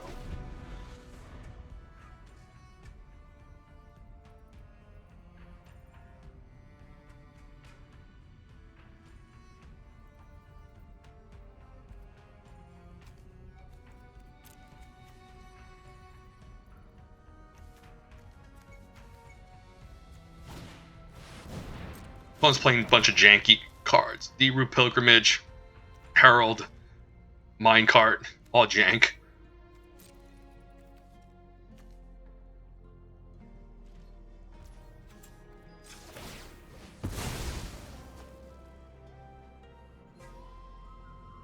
Alright, we'll take the Reliquary. Easy. And then probably sacrifice a Market Gnome so I can draw, even though it's a better blocker. I really want to care about the card advantage. Yeah, let's just do it. I mean, it's there for a reason, right?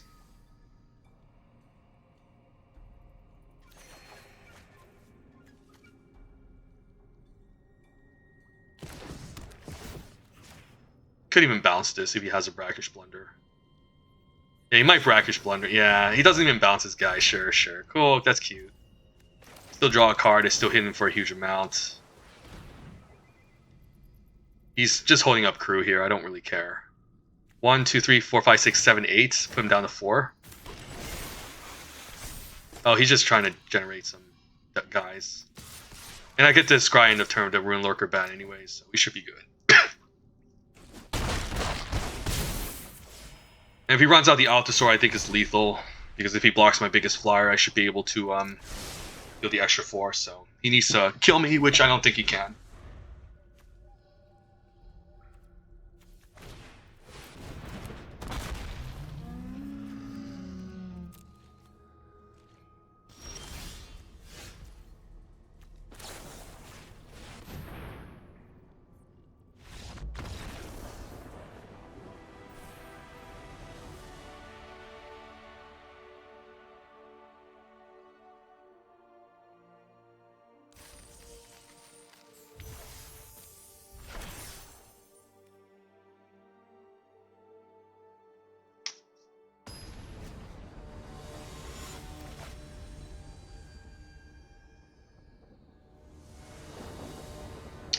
Yeah, I'll keep this.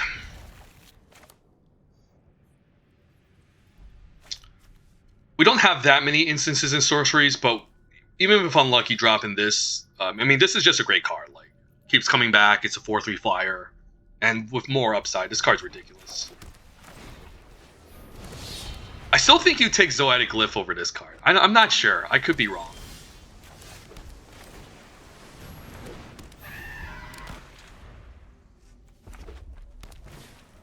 Captain Lannery. Ooh, that's gross. That could spell the end of our draft, right? That's gonna hit for 3, which is gonna be gross. So I probably need to run this out quickly and then try to rebound, get some rebound value, because my hand is getting clogged up. The safer play would be the Cloud Guard, but I think we need to we need to risk it here. This card's just I'm hoping he braids this. Okay, that's fine. Sure. And no artifact. 1 mana, please. Okay, that's fine. Alright, so hopefully no removal spell, because I am doing it.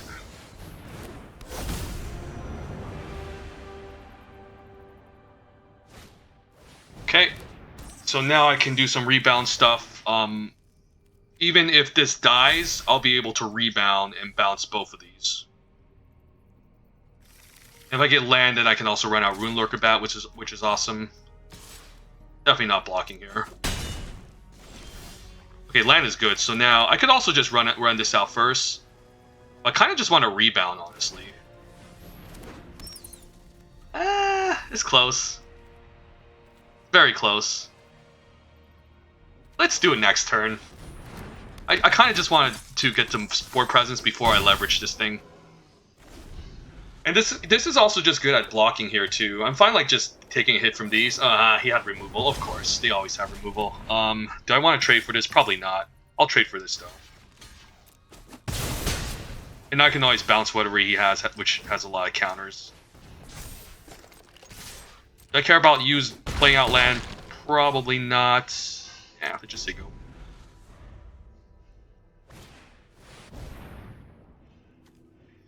Sure.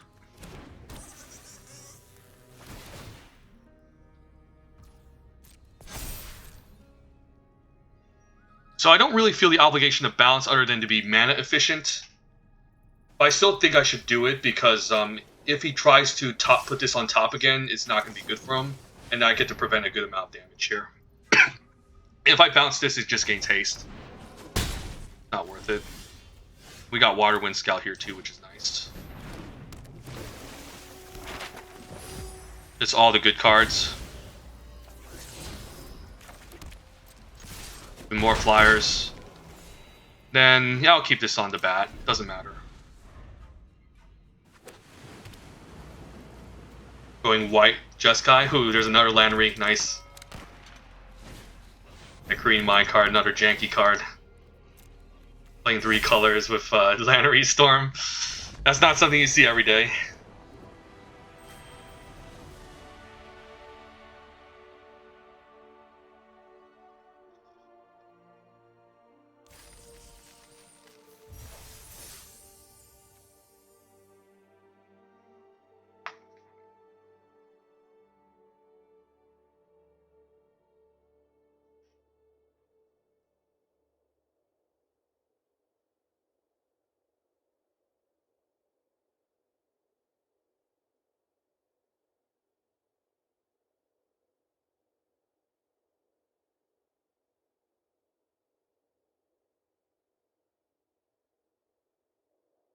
So yeah, blue is deep because it's just good with every other color. Even I mean, green is not great, but it's still feasible. But blue is just the deepest color, and yeah, white's just very strong with blue. It's good with red. Red is very good with almost every color except black. I have to say that as well. So I think red has a little bit more flexibility than white, but as a whole, white is just a better color than red. Stronger commons. Yeah. We'll just keep. Hopefully, I like this on turn 1. I need to hit my 3rd land, and I should be okay. There's ways to explore, descend, and then get some lands. I'm just hoping I just don't get land screwed on turn 2 with absolutely nothing, because I do like Rune Lurker Battle on turn 1.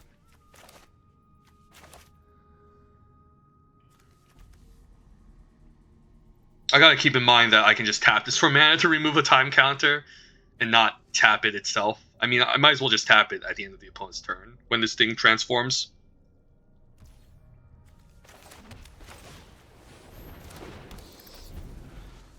But it just becomes a land. This card is so dumb. I think you actually take this over Zoetic Glyph, given that Zoetic Glyph is an uncommon.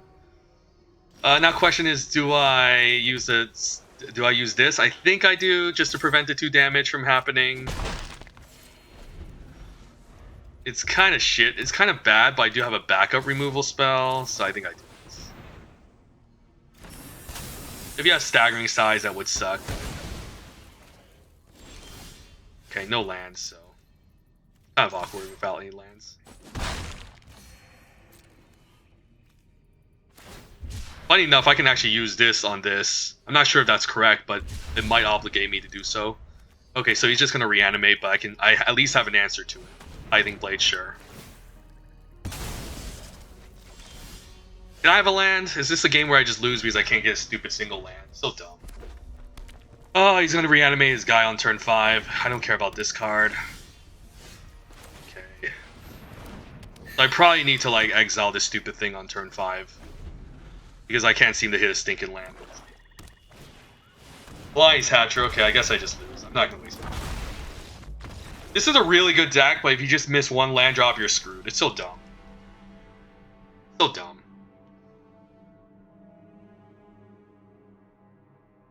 And it was a reasonable keep too. It wasn't the worst. This should not be 4-2, by the way. I think I should be at least like 5 and at least the worst case scenario 5-2. This deck deserves more. Just 4 wins.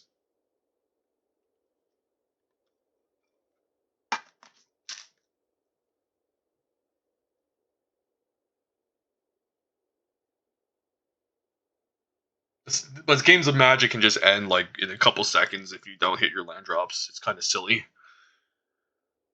especially in a very good deck too.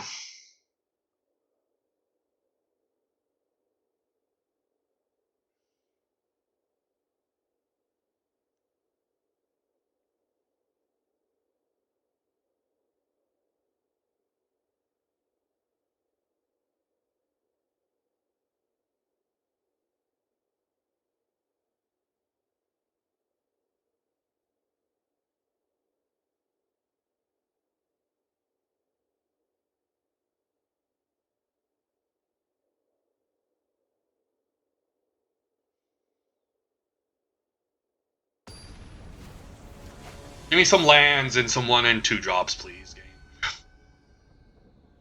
I'm just asking you. This hand is not that great. I will actually mulligan this hand. We don't have double white for this. We don't have anything to sack. If I get a 3-drop, okay, but it's kind of whatever. This hand is also not great, but I guess we're kind of destined to keep this regardless. I don't know what to keep. Maybe ditch the unlucky drop. Or the Reliquary. The Reliquary is kind of awkward without any creatures. But I have a lot of force, so maybe this can go. I just have to hope I get some stuff going, because I could just end up losing again for no reason. Might just throw this out as a 4-mana 3/3. Another Buried Treasure deck, sure. And we're not drawing anything.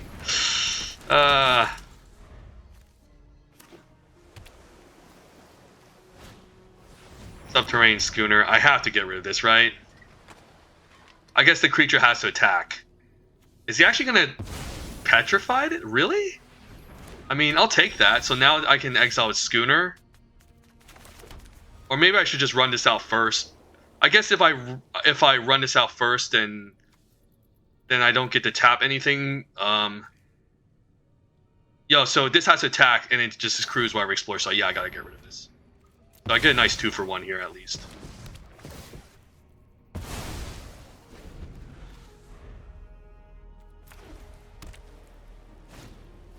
Cloud Guard, of course, and more lands, please. Okay, we got our own Cloud Guard now. I guess I run out my Cloud Guard so I can attack back. And I can lock this down the next one, which makes more sense.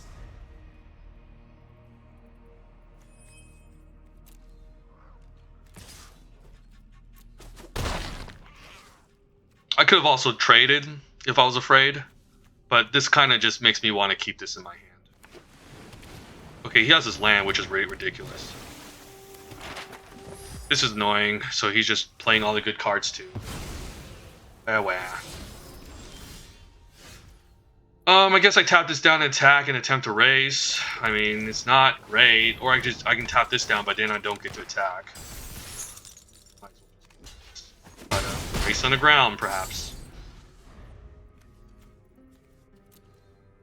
It sucks that I might just lose this draft and not get to 7 with this deck. Because I think it's really good. At least got to 7 with the blue-black deck. Yeah, this guy just has all the removal. Okay, this is a really nice pickup, but he probably has removal for it.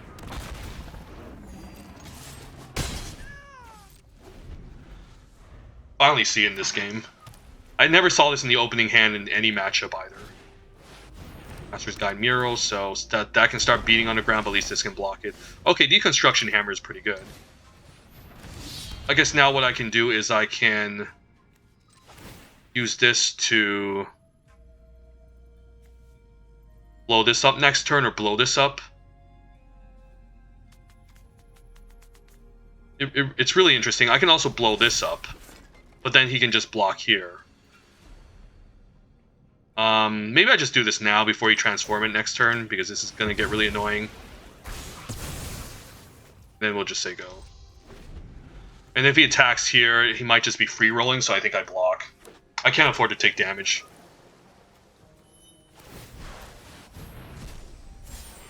Zone Hammer. Okay, so now you can turn this into a 5/5 and attack. Sure. Oh, or he can just blow this up and get back his Schooner. Yep. This card is just so underrated. That's so much. Okay, at least now I can profitably block, but let's attack first.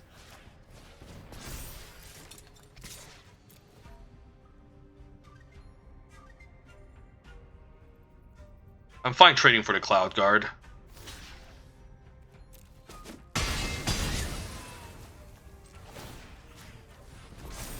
I can also blow this up to prevent this from blowing this up, but then if he blows this up, then I can blow up the Schooner. Very interesting.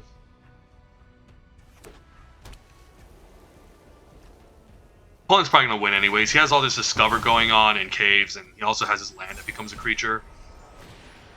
I need to get like really lucky.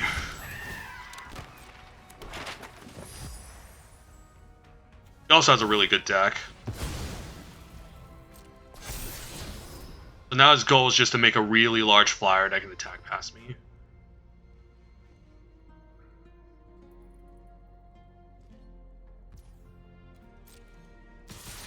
Attacks, okay. I guess I blocked the flyer, and he probably has a pump trick to blow me out.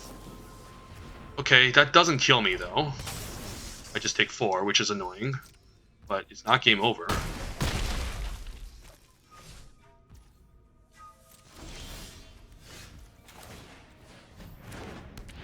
Still think I keep this here. I could move this, and then I still have 2 good blockers, but nah, I don't think that accomplishes much.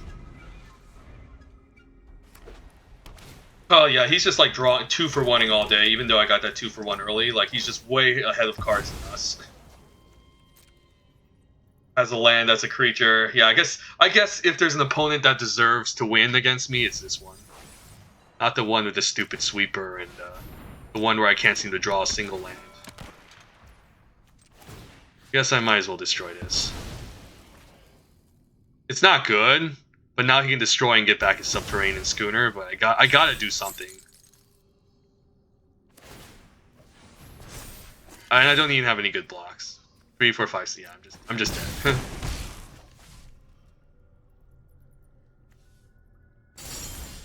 Sometimes you just get unlucky. All right, I mean this deck is great, so I gotta give this my pump. But the other 2 games, I think I was really unfortunate. Still got up to 4. I can't complain too much. I got my 7, the blue-black deck. So this is definitely not going to make my thumbnail, but if anyone's watching, I'm hoping you guys at least enjoy the decks I'm drafting. And this is a relatively good deck. Like, it just kind of covers almost everything. And this bomb, wish I could actually have it rebound with these unlucky drops. But anyways, yeah. Thank you guys for watching. I might as well open some packs in the meantime.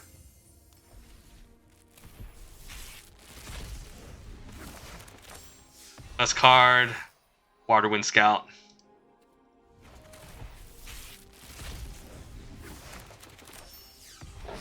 A Braid. I would take a Braid over Stalactite Stalker. Is that how you pronounce it? Stalactite?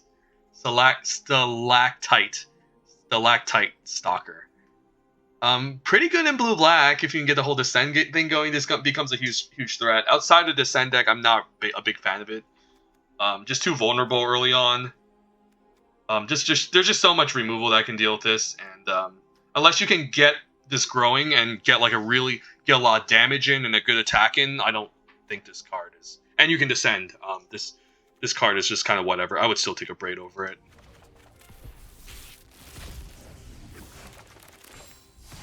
Spyglass Siren's ridiculous. This is also a good land if you somehow end up in red-green, but Spyglass Siren is my pick.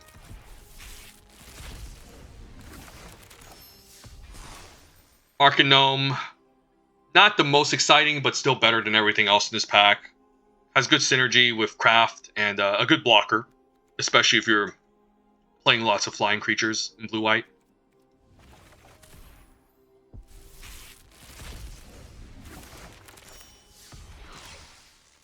I don't know if I've ever seen anyone do this in draft. I mean, if you have done it, congratulations. This is a strong card, but but it's so hard to get going. And then you just have to throw in these weird cards and then hope you actually mill off them, and then once you transform this and you attack, maybe it's game over, not sure, but maybe the problem is that if you can't get this immediately, you can just die, and I'm not sure if this lifelink can actually help you come back. It's good enabler for blue-black, but even in blue-black, like, we were past this card, but I didn't even want to take it. Like, I gotta jam in a dino. There's one dinosaur in black, the Swamp Cycler. I can't think of a merfolk in black. I think there's pirates in black. I know there's vampires in black, but they're all pretty bad. And then the pirate, if you end up blue-black, I guess there's enough of those. I wouldn't first take this. I think this is actually the best card to pack. Staggering size is nuts. But if I see like this card going late and I have a really powerful black bomb or uncommon, I wouldn't mind going blue-black for Ukenbach, the Great Mistake, like our first draft in this video. Trumping Carnosaur is one of the most ridiculous rares in the set. take it over take it over most, if not every card in the set. Very versatile. Can discard to deal 3 damage to target creature. And yeah, 6 mana, 7/6 trample is huge. Discover 5 is incredible. So bomb rare, definitely slam dunk. Dusk Rose Reliquary also solid. There's enough artifacts to sacrifice in the set that it's fine having 1 copy. Would never run 2 copies, but 1 can be okay, since it also targets artifacts, which can be useful. And the War 2 is hard to interact with. And Iceberg is also a pretty good common. But I think I would go Trumpeting Carnosaur, Inverted Iceberg, and Reliquary, kind of like in this order. Reason being is blue's a better color than white, more flexible, and this card is it's good, but not like incredible. Inverted Iceberg kind of in the same spot, but when 2 cards are close, you just take the one that's in a better color. This card's worth money in real life, but in draft, it's not that great. In a vacuum, it looks pretty good, right? So what you can do is you can play this if you have some board presence. You can play this out, attack, and then the opponent is obligated to just block everything, because otherwise they just will lose too much life. And this is a flyer, so it can also attack and chip in for 4. However, the problem with this card is not only is it in the worst color, but it's difficult to cast with triple black. Nothing is unplayable, but it's not something I have my eye set on. It's a cool card. It's fun. In a vacuum, it is a good card for like Commander or other formats, but in Limited, I wouldn't first take it. I would take the Cavern Bat here. Very efficient, 2 mana, easy to cast. There's a lot of enchantment and bounce base removal in the set. So oftentimes the Deep Cavern Bat doesn't actually get quote unquote removed. You need to be in red with a Braid, green with Huatli's Strike, or I guess Sunfire Torch in red works, or the Exile, the Dusk Rose Reliquary from the previous pack to deal with the Deep Cavern Bat. Because if you don't kill this, well, guess what? They just keep your card forever. And this is also a lifelinker, so if the opponent has ways to put counters onto this, it's even 1 counter or some way to pump it up. It's really threatening because it really makes it difficult to race if you're an aggressive deck. And also, it's well, what else about it? It's flies, so it's obviously very difficult to block flyers unless you have flyers of yourself. So unless you're ahead and they're forced to chump block, or you have some ways to deal with removal, ways to actually remove this creature without just using an enchantment or bounce spell, because otherwise if you pacify this, they keep the card forever regardless, so they essentially just 2-for-1 you, or if it gets bounced, you can just replay it again, and then you go down a card because you just bounced it. And I guess there's Quicksand Whirlpool which can deal with this, but yeah, that's a. I guess white has some removal, but not a big fan of those 2 removal spells. I'll still play them if I see a Deep Cavern Bat, if I was playing best out of 3. But yeah, this card's great. I think I would take it over Bloodletter of Aclazotz. Bloodletter of Aclazotz. First over this. Iron Pile Aspirant, also solid common. Yearling, if I was in red green, I knew I was in red green, I would take it. If somehow I was already in a really good red blue deck and there's no other good strong red blue commons in that pack, I would take Yearling as a solid 2-drop. But Bats is nuts. And a reason to kind of pull me into blue black. This rare, I haven't been really impressed by it. So first things first, the creature has to be equipped first to gain that 1/1 counter. What else? They have to. An artifact or creature needs to be put in the graveyard to give that creature a 1/1 counter. And I guess it's not that bad of a card the more that I think about it, but again, there's just so much balance in this set. Like this card really needs to come down and give stats immediately for it to be like amazing, but it doesn't.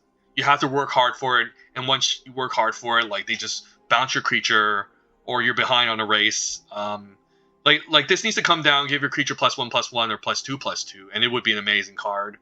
But the fact that you need to work for it again, it's just kind of whatever. It's not all that impressive. This pack is not that great. There's like Sunfire Torch and Deadweight, both very similar effects. I would probably just take the Torch. Altasaur is also an okay common if you end up in any red deck, just as a inevitability way of pinging the opponent. a big reach creature, and the solid top end body too. 4/5 is pretty huge.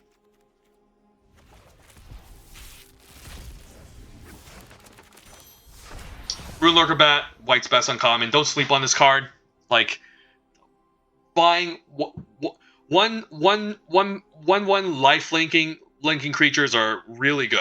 Like, I think in Guilds of Ravnica there was a Healer's Hawk, which was the takeover pacifism, because it just, there's so many easy ways to mentor in the set. You can just give it a counter and it can just like help you make it difficult, almost impossible for your opponent to race against you. This does a similar role. There's lots of ways to explore in the set, so it can easily gain a counter. There's Deconstruction Hammer, which you can equip onto this, and it can just start pinging for 2. And then, like, at the end of your turn, if you descend and you scry one, also gives you some ways of manipulating your draw steps. Card's fantastic. Incredible. Sunshot Militia is also decent, but not as good as, obviously, this Rune Lurker Bat. But it's also a nice one of, just as a way to, just like the Panicked Altosaur, is kind of a way to grant that inevitability of dealing the final damage to the opponent's face if you need to. Or if you end up in a board stall and you need a way to, like, just pressure the opponent, this ability actually comes in handy. Because there's map tokens in the set, ways to generate treasure tokens, and then just artifacts that just stand around the battlefield that this isn't too difficult to activate. So yeah, keep that in mind.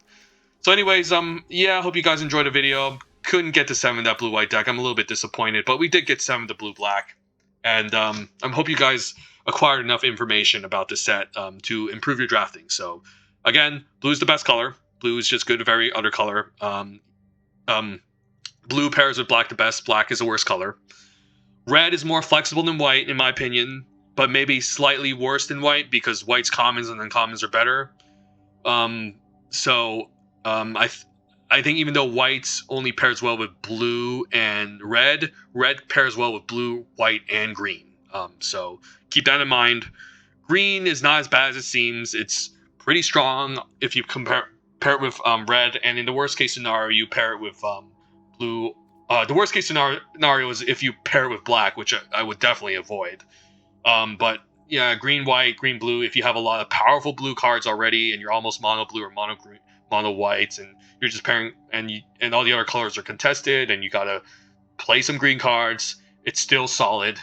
So color rankings: blue, white, red, green, black. Color archetypes pairings: blue, white, and blue, red are really close, neck and neck. I would say blue, red slightly better than white, but I can't complain if I'm in any of those archetypes. Red, green is the 3rd best deck, and then red, white is the 4th best deck in the format. And how good is red, green compared to red, white? According to 17 Lands statistics, it's at least a percentage higher. But, you know, it's red, white, I feel like it still can be really strong because they synergize well together. Red, green also. So yeah, that's it. I hope you guys enjoyed this video. The 5th best deck, in case your draft gets really, really bad, try to lean towards into green, white, or blue, black. That's pretty much it. So yeah, hope you guys enjoyed this video. I gotta cover some Khans of Tarkir and some Rivals of Ixalan. And I hope you guys got enough information. So thank you guys for watching, and hope you all have a wonderful New Year's. Bye.